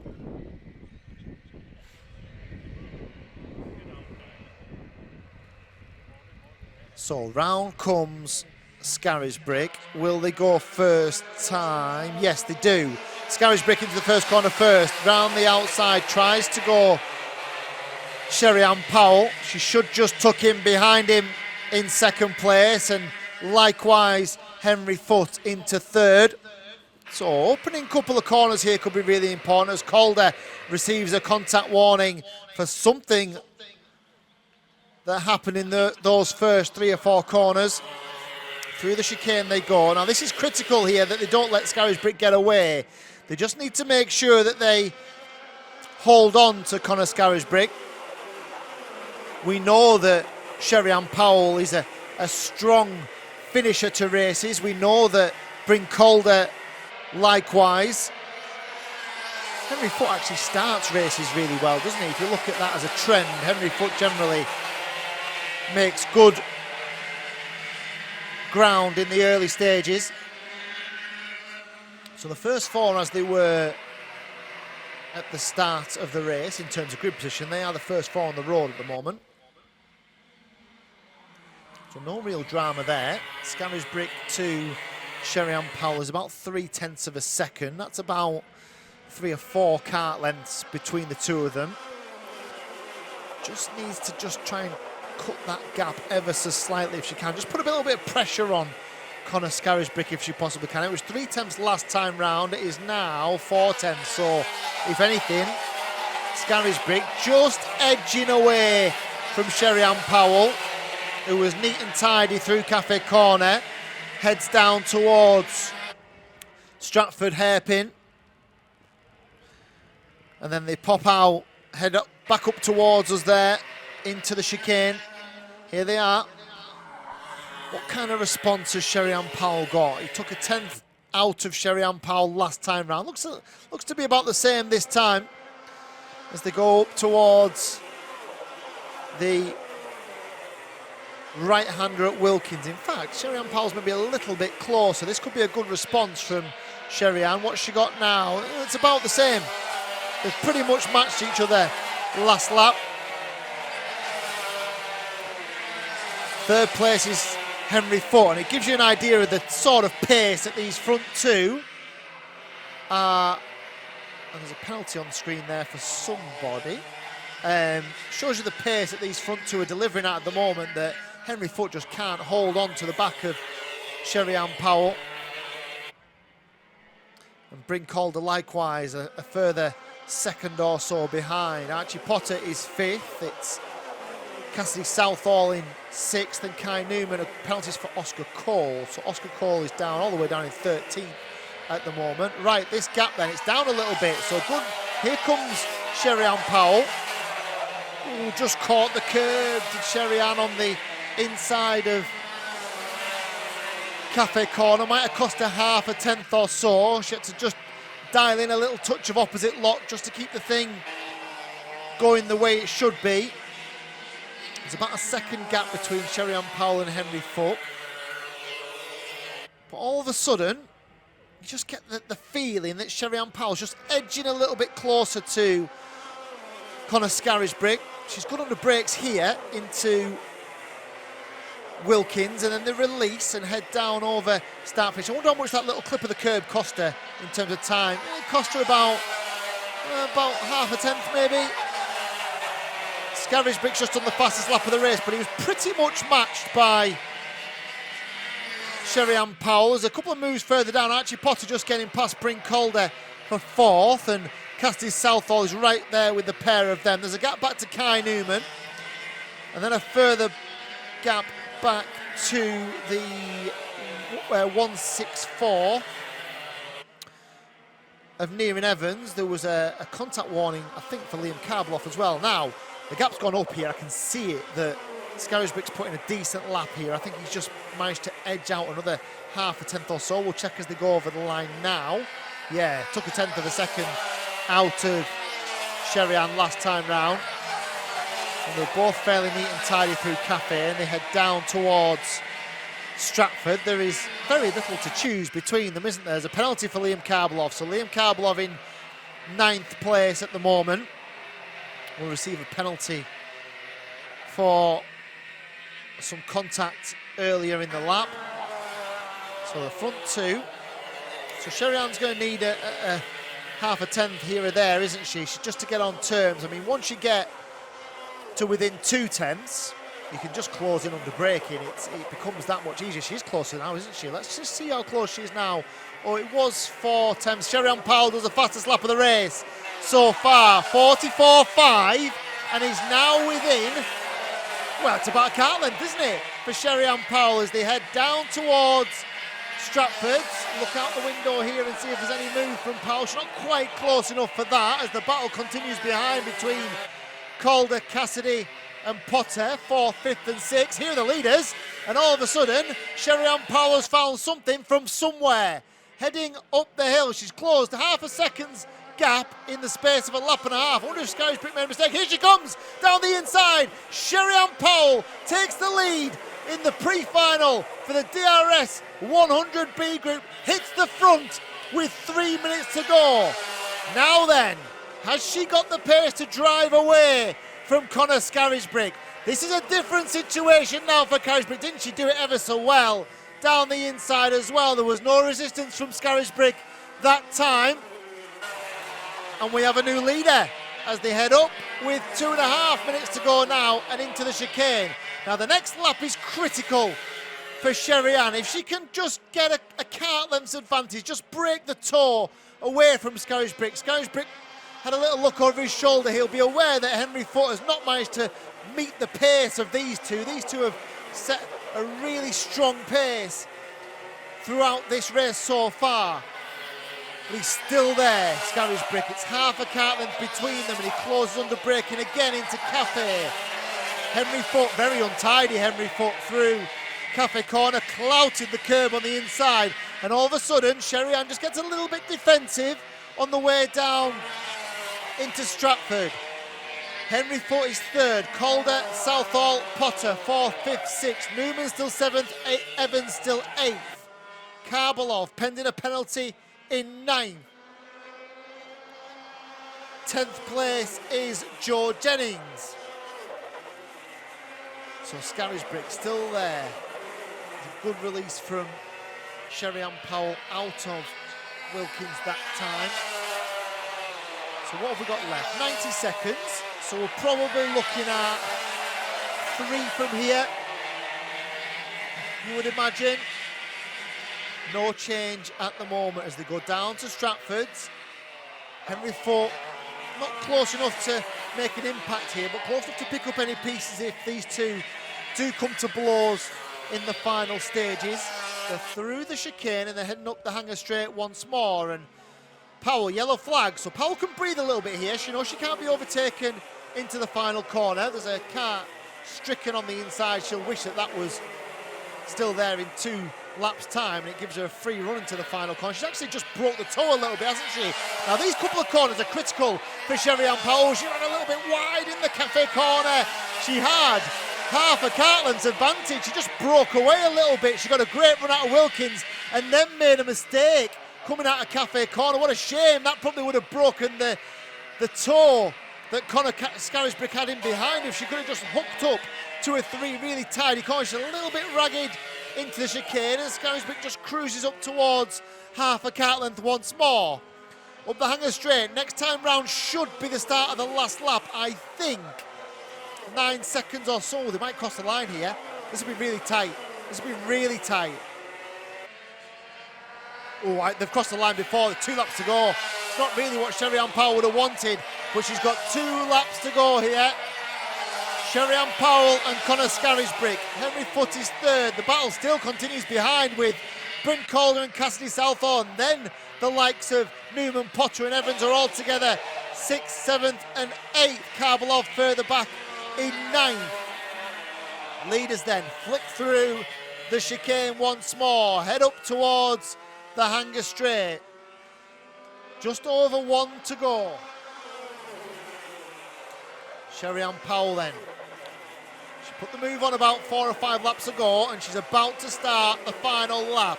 Can she hold off Connor Scarisbrick into Cafe for the final time? Little bit of opposite lock from them both as they go left down pit bend and head towards the hairpin. Sherry-Ann Powell defends and then realises that There's no challenge from Scarage because she's got half a cart length here. She can scamper up the hill, be neat and tidy through the chicane. He might not be close enough. Out they go. He isn't close enough, is he? Unless he can pull a big toe up the hill towards Hanger, he's not going to be close enough. He has got the toe. He's close enough now. Will he down to the inside? No, he won't. And Sherry-Ann Powell then is going to win the pre-final for the B group at the DRS100s. It's a job well done for Sherry-Ann Powell. Second place then for Conor Scarisbrick. Good drive from him as well. Henry Foote fairly lonely third, it has to be said. The battle behind was won by Bryn Calder fourth, Cassidy Southall was fifth, Kai Noon was sixth, but nobody has had the pace of both Sherry-Ann Powell and Conor Scarisbrick. They have blazed a trail here in the B group for the DRS 100s. Now add in the likes of Ratford, that's won the heat and the pre-final in Group A, and it could be very, very close indeed for the DRS 100s. And the next time we see them will be for the B final at 3:10 this afternoon before the main final at 4:10.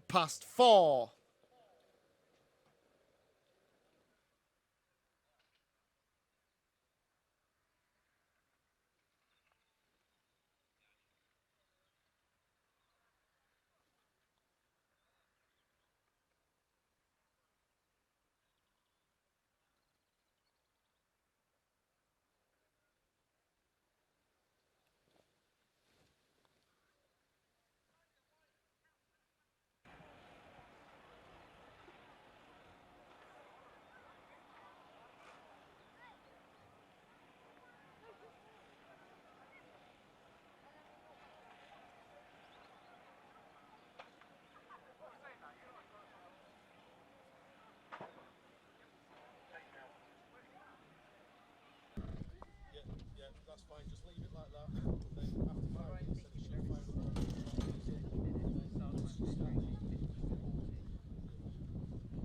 Yeah, okay. If not, then just flick it to engine and it's no problem.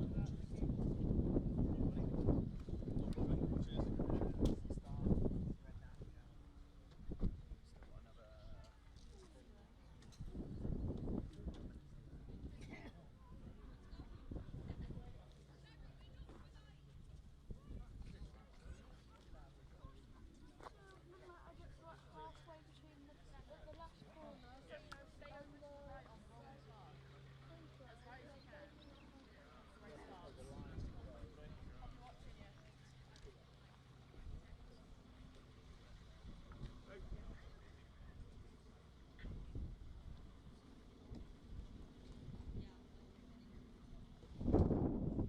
Okay, guys, so whoever wins this race, okay, will not score any points, but you will go into the A final and you will start grid 25.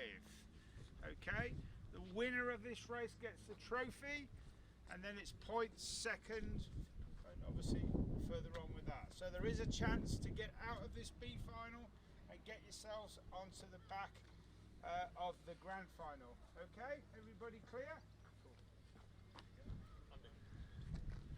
Don't know what you've done, but I sorted it. Yeah, sorted. Yeah, thanks for that. All right, no Appreciate worries. it.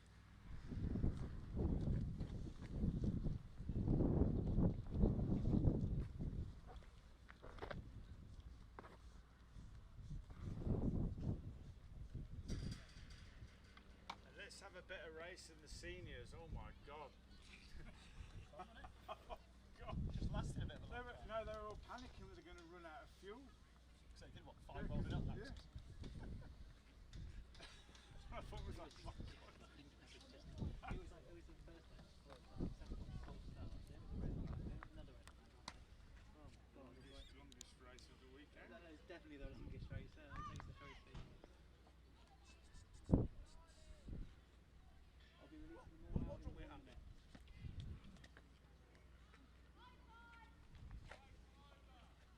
So the DRS 100B final, the opportunity for those drivers who've had a tough day for one reason or another, drivers that might have had some mechanical problems or may have been involved in instant on track and just haven't gathered enough points to qualify for the main grand final for the DRS 100s. But there is an opportunity here for the driver that wins this race to join the back of that grid.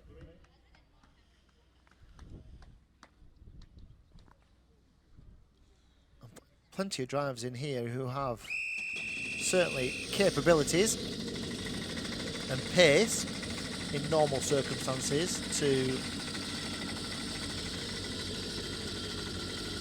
put themselves in a good position.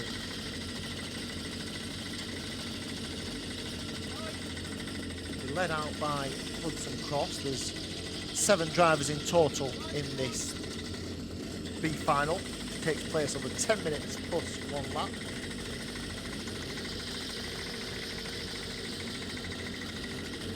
Who can extend their day's racing today? We will see. In around 10 or 11 minutes time, it's Hudson Cross on the inside of the front row. Dorian Malek is alongside Hudson. Ben Thorley and Liam Karbalov. Liam Karbalov must have a decent chance here, you would imagine. Xander Hughes and Ethan Whitlam.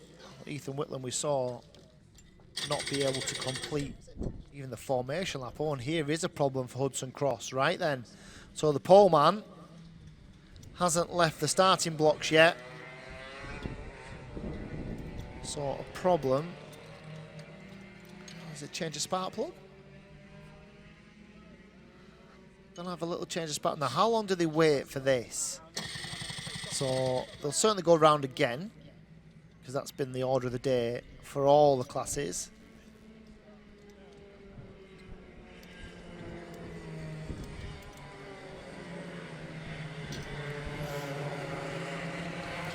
So that's a change of spark plug for Hudson Cross. Let's see if that does this. Trying to get the cap on. There you go. It's done the job.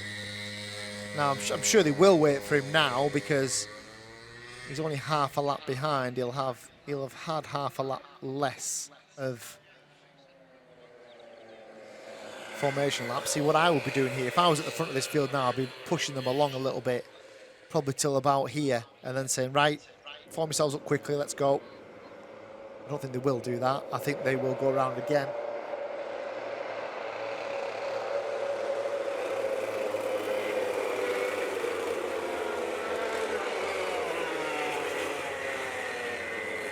There's going to be John. We're actually one short, aren't we? We should have had 7. We've got 6.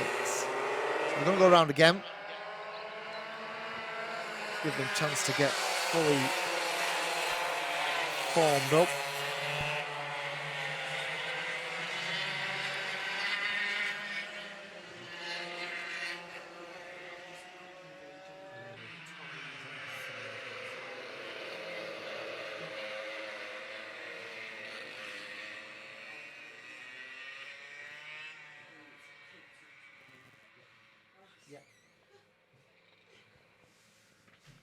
So I've been given an up-to-date schedule as well. So DRSB final 15:40, which we expected. So the DRS 62 grand final is now scheduled for 4:05. 25 past 4 for the DRS 125 final, and 4:45 for the DRS 100 grand final as well. The trophy presentation will be shortly after the conclusion of that grand final. So the final just about to get underway. Will it go this time? Yeah, I think it does go this time.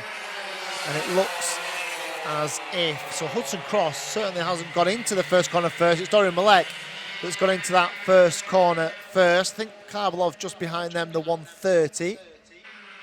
Plenty of time here for these drivers. Don't need to do anything too silly too early. Because remember, it's just the one driver that's going to get promoted into the A final. That's the last race of the day as well. The DRS 100 A final now scheduled for 4:45, just around about an hour's time from now. Yeah, a good squabble, aren't they, over this top placing at the moment. We head round absolutely together. The to complete the first lap. We've had just under a minute. So Cross it was who went through first last time around. Here comes Karbalov, and there was a little bit of contact, I think, and there is contact, and Cross has spun round. I think there's been further contact as well as they've gone through, but it was just ran out of road, I think, and tried to get back in to the tarmac. Here we go. Just, oh, there we go. There's not much in that, is there? A little bit of contact there. There's an awful lot in it, I don't think, from a contact perspective. Maybe just ran onto the less grippy part of the circuit, and whether there was a slight glance between Karbalov and Cross. It meant that he spun round. He was in a fairly vulnerable position to the oncoming traffic as well. They have all managed to continue. I thought, oh, penalty for Liam Karbalov. Oh, so there must have been something seen there in terms of the contact. So Liam Karbalov, despite leading this B final, despite potentially going on to win it, oh, he's got very, very wide there as Karbalov. Despite potentially winning it, he's probably unlikely to win it now, whatever happens, because he's going to be subject to a penalty. Unless it's a time penalty, you might have to extend a big lead here. If he can go and win it by 5 or 6 seconds, it might be a time penalty that he serves, but certainly a very strange scenario here. Not sure how much contact. I mean, what the officials will have is the benefit of the replays and the angles, and if they have seen a little bit of contact that's effectively spun him round, especially, it depends where the carts were. If Cross was ahead of him going around that corner, he's tagged the back of Cross, then yeah, he's probably looking at a penalty for that. It looked like they were pretty much alongside each other, but he'd only had the benefit of the one replay, and it was from behind as well. So we will see what the officials make from an official ruling perspective. So at the moment, the gap between Karbalov and Malek is around about 3/4 of a second. It's Spenthal in behind them. It's Zander Hughes is in 4th. It's Ethan Whitlam in 5th. And then I think Harry Cross is still going. Yes, he is. Still circulating in 6th place. So the driver that didn't make it out was Henry Pomeran's door, I think.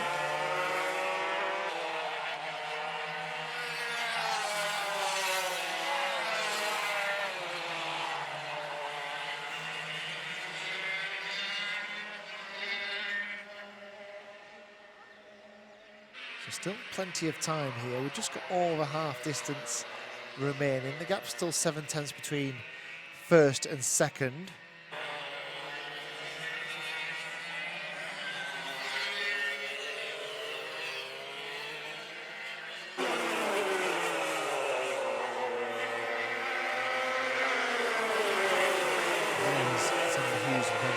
So that's the battle for 3rd and 4th.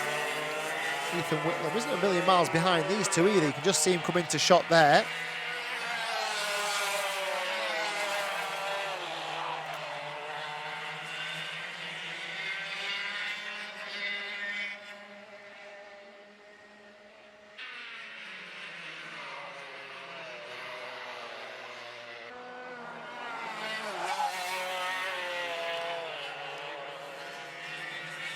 Just seeing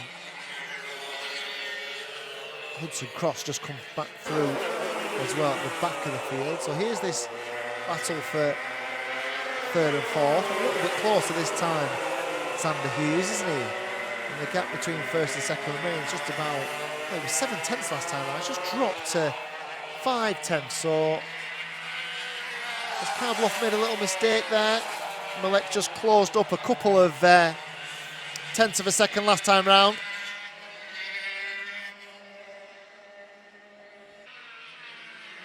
Still very much in this, Dorian Malek, the gap being half a second.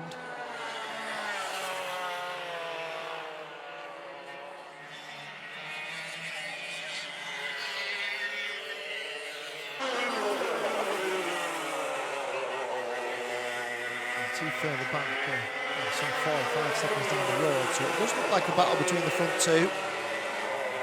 Thorley is still third.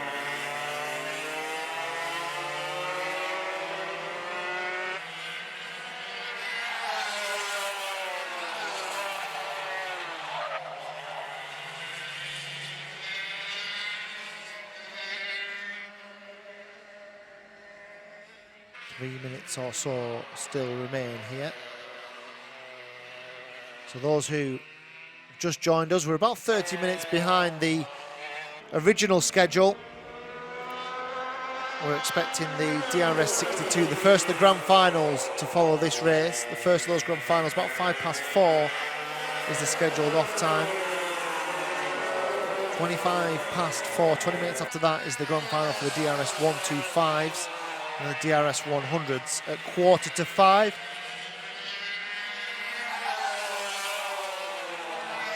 So front two here, still separated by about 4.5 tenths of a second now, as Malek just starts to edge a little touch closer again. Now interestingly, Dorian Malek may not need to win this race to go through to the main final, because we are aware that Liam Karbloff will be facing a penalty for a move that involved him taking the lead from Hudson Cross in the early stages of this race.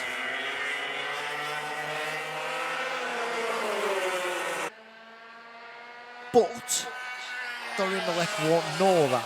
So by not knowing that, he will certainly feel like he has to attack in the closing stages here.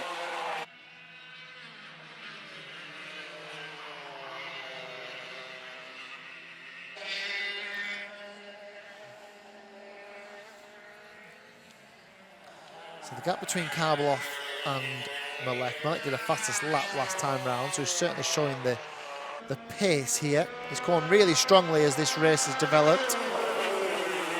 Got to have lost a little bit of time, but seems to have certainly made that up now.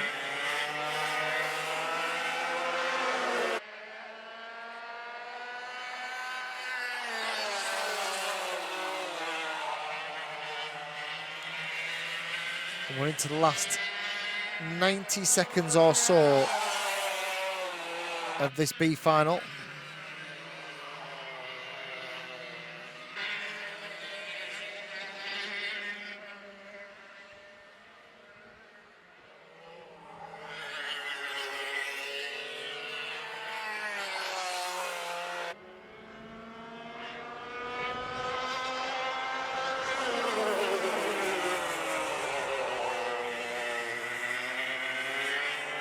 So over the line goes Liam Karbloff. Now, the gap was 4 tenths of a second. It's gone up a little bit this time. So a decent response from Liam Karbloff. But will he join the back of the main final? That is the question. I would imagine not. There was a penalty called by the officials. Incident involving himself and Hudson Cross. Hudson Cross is still circling, by the way, back in 6th place, and Xander Hughes is ahead of him. He's actually lost a place as Hughes to Ethan Whitlam. Ben Thorley is still up in 3rd. They're some 9 seconds behind these front two. Certainly these two have been the class of the field in terms of pace. But what order will they finish in? Well, it looks to me as if Karbloff has just about headed off any advances from Dorian Malek. Malek, who had started to edge closer, hadn't he? Had started to put in a string of fastest laps.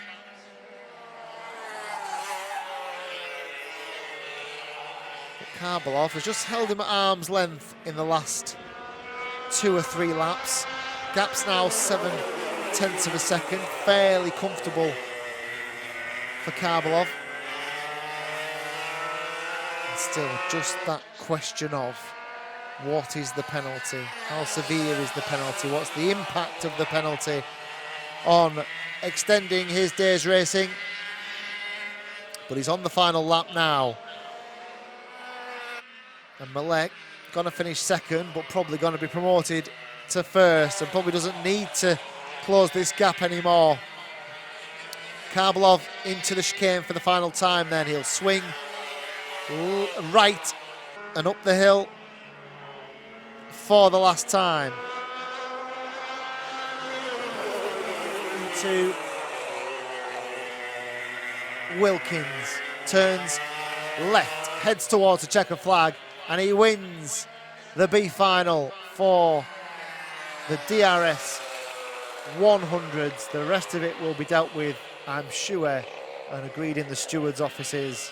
But for now, provisionally, as the screen says, Liam Karbalov has won the B final for the DRS 100s. That will mean that he takes his place on the back of the A final.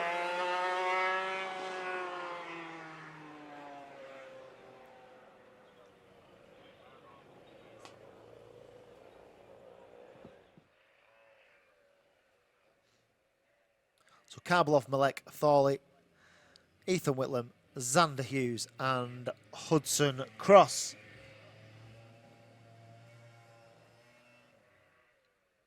The last race of the day, then the final of the DRS 100s. Group A and B together for the first time this weekend. Just having a little look down to see. Oh, it's an engine problem. Oh, it's a seizure, is it? Is it nipped it? Oh, wow. So it's an engine seizure for Rowan Campbell-Pillin. Don't see many of them, do we? So yeah, it's seized. Wow. 3 or 4 laps in as well. So that's what put paid to young Rowan's grand final. The benefactor being Tom Snape, who goes on to claim his first win at his first attempt this season. So DRS 100s then. Front row, Charlie Ratford and Connor Scarisbrick. Row number 2, it's an all-female row number 2. Danielle Sutton and Sherry-Ann Powell. Maximilian Reed and Henry Foote on row 3. Jack Robinson and Cassidy Southall on row 4. Freddie Farrell and Bryn Calder on row 5. I could make an argument for all of them to win this race. This could be a real grand finale here. Last race of the day then.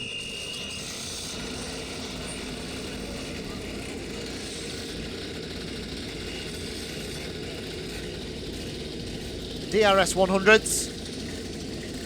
12 minutes plus a lap to sort themselves into some sort of order and crown a winner of round 1 of the Daniel Ricciardo Series here at Shenington. And what a round 1 it's been. What a platform, what a host they've been here for us at Shenington. A fitting venue. Ooh, a little problem for Bryn Calder.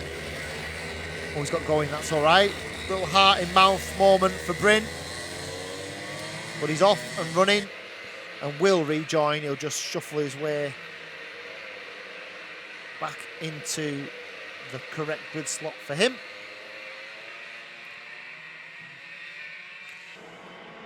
So they'll get another formation lap. And then we've got 12 minutes of the action here.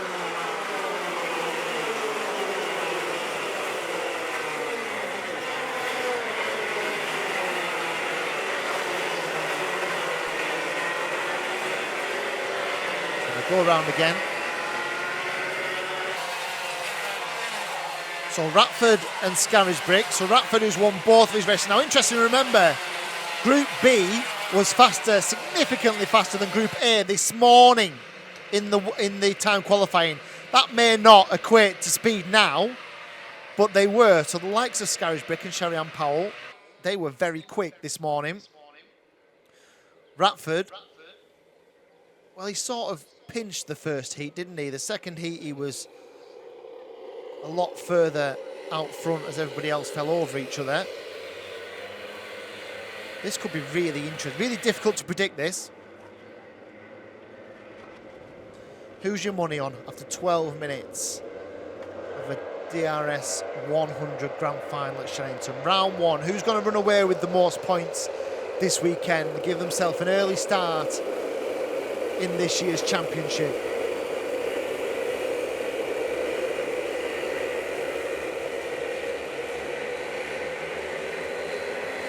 fairly... Oh, that's not going to happen, is it? They're not going to go here. Round again. So Scarisbrick and obviously Sherry-Ann Powell just following suit, but Scarisbrick was way, way ahead of Ratford. So a little bit of game playing. Let's have it right. Let's understand what they're playing at here. That's a little bit of game playing, a little bit of sandbagging from Charlie Ratford. It's, oh, are you going to go? Well, if you're going to go, I'm just going to sit here and we'll just see what happens, because it'll be a false start and then you'll look daft. And these things go through drivers' minds. Don't worry about that for a minute. There'll be a little bit of gamesmanship here. Certainly, you could see that Scarisbrick was very keen to get the jump, if you like, because if you can stick it round the outside of Pitts Bend, you have got the inside line for Cafe Corner. It's a fairly brave move for the opening corner of the first round of the championship, but it's high reward should you be able to make it stick. Right then, we look a little bit better this time. Scarisbrick's still just slightly ahead, isn't he? He comes side by side now, come to the line, fairly well formed. Will they go now? They will go now, and we're into the first corner, and Ratford has held on to the lead. He goes into the first corner first, and Daniela Sutton has tucked up in behind him. Sherry-Ann Powell, I think, is... Oof, I'm just waiting for a little bit of contact between Foot and Sherry-Ann Powell. It didn't happen, and they've all managed to get through okay. Now then, they stream through Stratford Corner. Brave from Sherry-Ann Powell, right round the outside of Henry Foot as they went through the left-hander of Pitts Bend. So she's in 4th place. It looks like Scarisbrick is 3rd, so the inside row certainly got the better of the starts, didn't they? He's just allowing for Ratford just to edge away now. Charlie Ratford will be very well aware that if he can put together 3 or 4 fantastic opening laps here, he could be away, he could be gone as the rest of them all squall behind him. Connor Scarisbrick will be desperate to get past Daniela Sutton, desperate to have a go at Charlie Ratford. He's going to have a go, isn't he? Into the hairpin. He's having a go. Now, will Sherry-Ann Powell try and follow suit on Daniela Sutton? No, as they go through the chicane once more. So now, Scarisbrick will try and get after the race leader, Charlie Ratford. It looks like Sherry-Ann Powell's going to have to try and find a way past very quickly Daniela Sutton if she wants a go at the front 2 as well. We know that some of these come on very late. We know that Sherry-Ann Powell is a great finisher of races. We know that like to bring Calder's the same. We know that Ratford can lead, but he's already lost some of that advantage to Scarisbrick, who is looking very, very menacing indeed. And already Charlie Ratford has got very defensive here. That is not going to work for 10 minutes around this circuit. It is not going to work at all, and it has not worked. I really don't understand the rationale of going that defensive that early in a grand final. If you're going to lose the lead now, just tuck it behind in 2nd place and go and get after the rest of them. Really strange from Charlie Ratford. He has recovered the lead, but if he's going to spend the majority of the afternoon doing that, it's so brave, and it is going to mean that they are absolutely going to pile up behind him. He's going to have 10, 12 carts all in a row trying to find a way through. He's gone defensive again through the Stratford Corner, and now it's Daniela Sutton. So if somebody like Sutton forces a way through here and then he goes on the defensive again, there'll be a way. So there is a way to think through this if you are behind Charlie Ratford at the moment. You've got to be careful being aggressive, of course you have. But you've got to be firm in some of your overtaking manoeuvres. And if you can do it without Ratford finding a way past, I'm actually sure that Charlie Ratford's got the absolute outright pace to go and win this race. I think he's then having to think that he's going to have to manage the race, which is absolutely fine, but it's just an awful long time to drive with that style around this circuit. The spinner on the way through Stratford this time. Again behind him, it's Ratford, Sutton and Scarisbrick. And if he can defend for 12, 15 minutes, I'll take the hat off to him. seen it in a lot of years. Calder up to 6th place, and Maximilian Reid down to 7th, and Cassidy Southall is 8th. Jack Robinson is in 9th. Archie Potter is 10th, and Freddie Farrell is 11th. So Ratford, Sutton, Scarisbrick, Powell, Foot, Calder, top 6, top 4 are absolutely together. A long way to go here. We're nowhere near half distance. Up towards the hanger corner. Does she have a look? Daniela Sutton, no, decides against it. And then they'll run down towards start finish once more. They turn left and left and left and left. And then left again through Park Bend. Just keep an eye on Henry Foot as well. He's 5th, but he could come into contact with these very, very quickly, as could Bryn Calder, as they stream down towards the hairpin, up the runway straight to Bruno Chicane, which is where they are now. Who blinks first here? The danger is if Scarisbrick has to get past Sutton, losing a little bit of time. I think if Sutton wants to win the race, I think she forces the issue here. I think the longer she sits there, the more likely is she to get picked off by Scarisbrick. And I think she's got the pace. So I think Daniela Sutton has to force the issue. I think she needs to hit the front. She can hit the front and then work it out. That would be my stance here. I think there's too many drivers that are too keen behind her to find a way through. And if she doesn't hit the front, she's going to get punished. And she was very close to getting punished then by Conor Scarisbrick, who nipped up the inside. He might lose that 3rd place. He has done because he didn't make the move stick. But that's the sort of thing we're talking about here. Because she hasn't forced the issue with Ratford yet. She's just sitting there behind. She became a bit of a sitting duck for Scarisbrick. Now, he didn't make the move stick, so that's okay. She got away with that one. I think she's got to force the issue, because if she doesn't, I'm pretty sure that Sherry-Ann Powell will, when she gets the opportunity in behind Ratford. To get the opportunity, she needs to get past Daniela Sutton. And I think she'll have a go. I think she'll have a go quickly as well and give herself 5 minutes to go and try and win this race. So Ratford, Sutton, Powell. Into the Bruno chicane once more. And Ratford's maybe got half a car length over Daniela Sutton, and that's the risk here. Either make a move or get out the way for others to do it. That's going to be the philosophy. I'll tell you what, Daniela Sutton has got unbelievable top-end speed. So when she gets to the top of that straight, when she gets to the top end where the Wilkins corner is, she's tucked right up behind the race leader every single time. So she might have lost half a kart length through the Bruno chicane, but by the time they get to the top of the hanger straight, she has reeled him in. So she will be right in the braking zone. She goes for it down the inside. So she's going to try and force the issue here. Ratford moves to try and get her on the undercut on the way out, but he hasn't done it. And here then is Daniela Sutton. It's almost like she could hear me. She has forced the issue here. And Daniela Sutton now leads this race. She's now in the box seat. Ratford to the inside. Won't make it stick this time. And they all concertina up behind. And look at the queue of them in behind.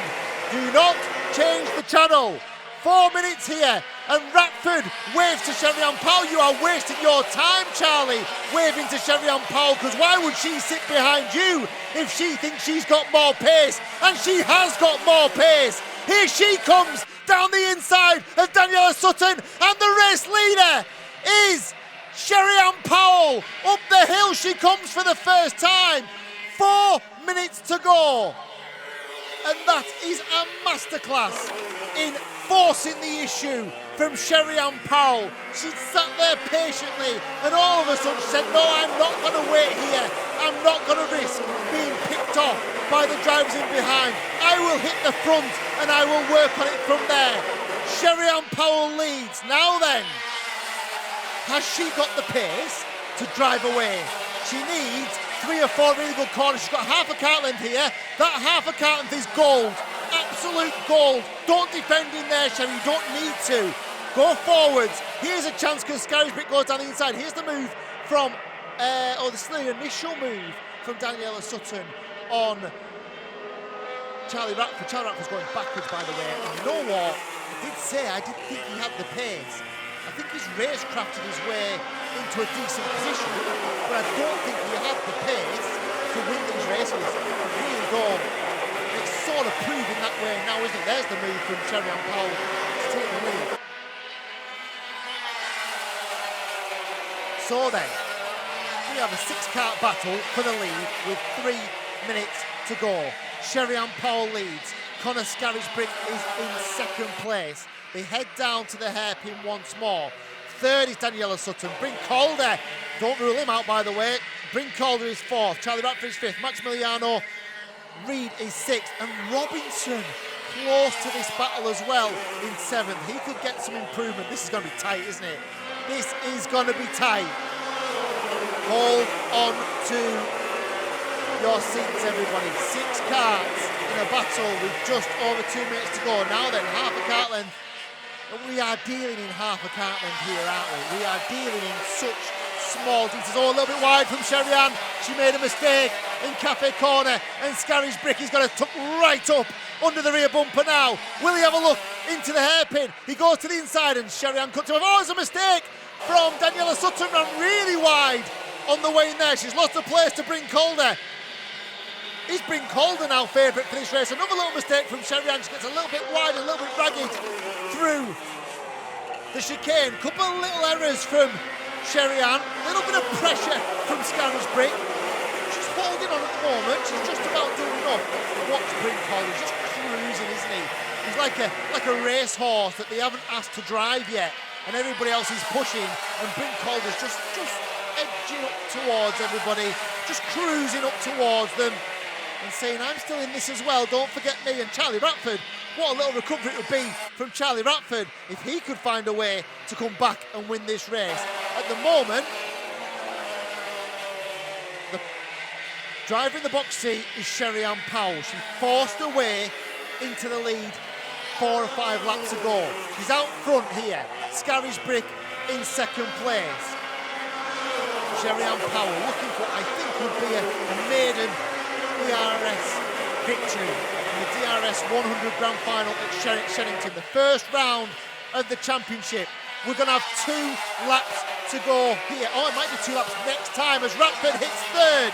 Ratford up past Bryn Calder. That might cost them both a chance to win this race, by the way, if they scrap over that. Robinson up to 5th. Great work from Jack Robinson on his DRS100 debut as well.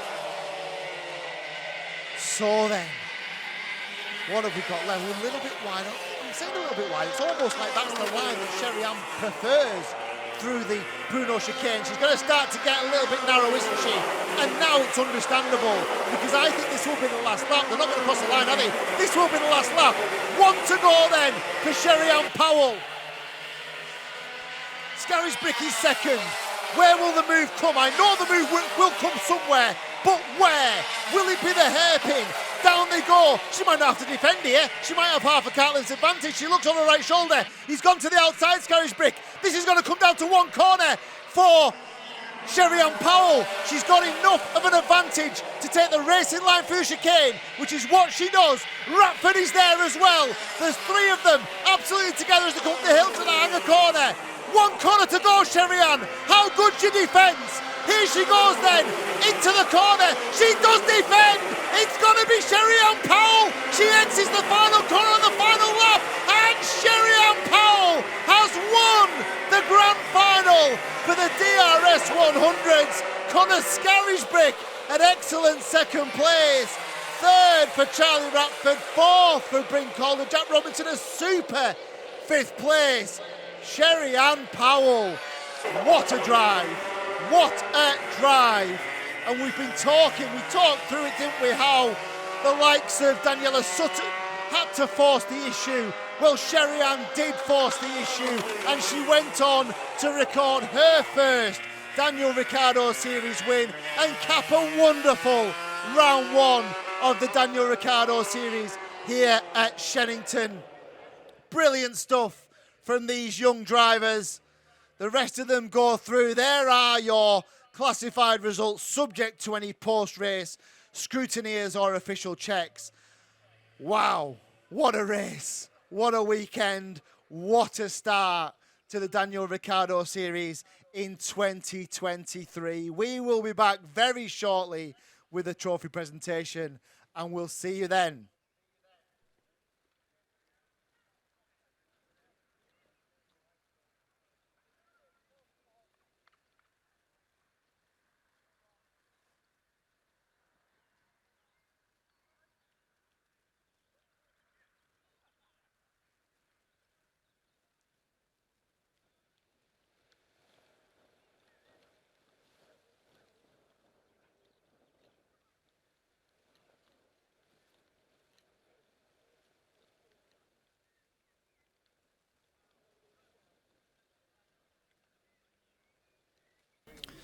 Good afternoon, everyone, and welcome back to the trophy presentation for round one of the 2023 Daniel Ricciardo Series here at Shenington. We'll start with the DRS125 class, and our best rookie in the DRS125s goes to number 310, Max Papworth.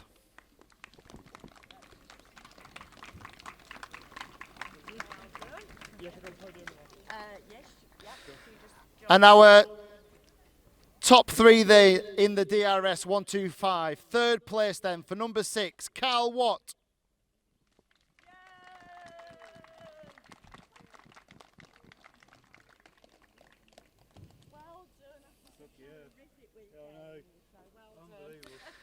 Second place and a great drive from 15th on the grid, number 332, Freddie Cox.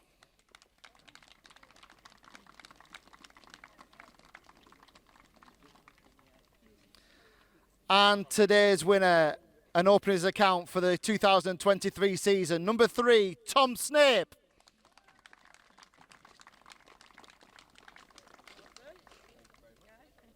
Well done.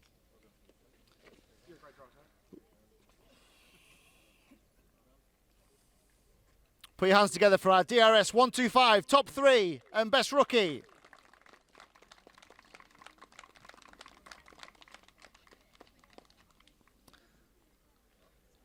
On to our DRS 100 class. We'll start with the B final winner. The winner of that B final was number 166, Dorian Malek.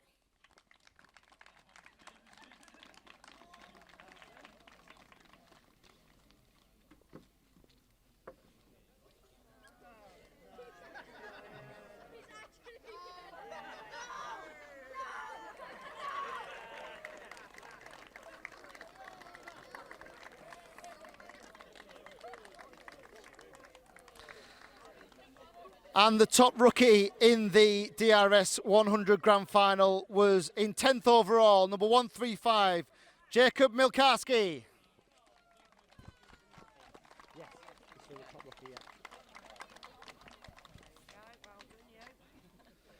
Our DRS 100 top 3, one of the best races we've seen here at the Daniel Ricciardo Series. Third place then for number 3, Charlie Ratford.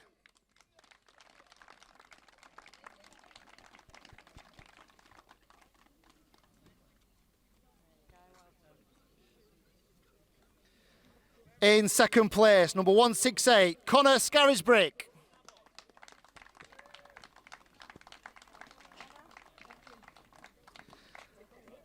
And today's race winner, number 147, a super drive from Sherry Ann Powell.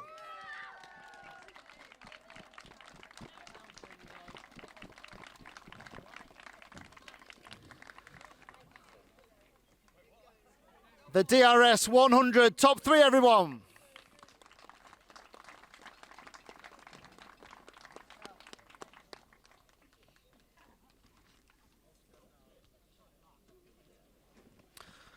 On to our DRS 62s, and we start with the Academy class in third place. 6th overall for the DRA plate, Carter Inskip Clarkson.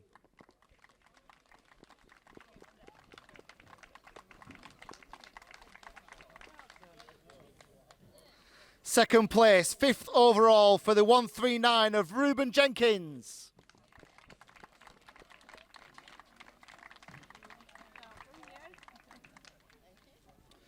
And today's DRS62 Academy winner, 4th place overall for 132, Neo Luzu.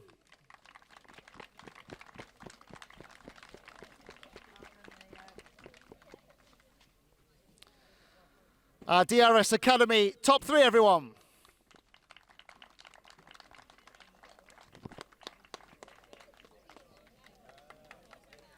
On to our DRS62 Superclass in 3rd place, number 55, Lucas Eze.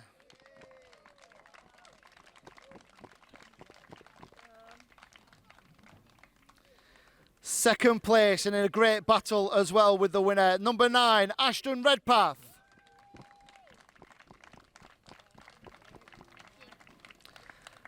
And today's winner, picking up where he left off last season, number 1, Oscar Walsh.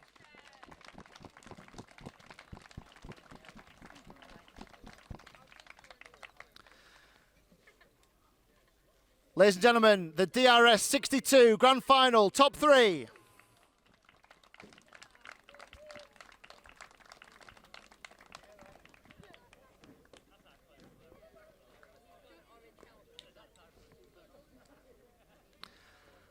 And that's everything from us all here at round 1 of the 2023 Daniel Ricciardo Series at Shenington. We'll do it all again in just a few weeks' time at round 2 in Landau. We'll see you then.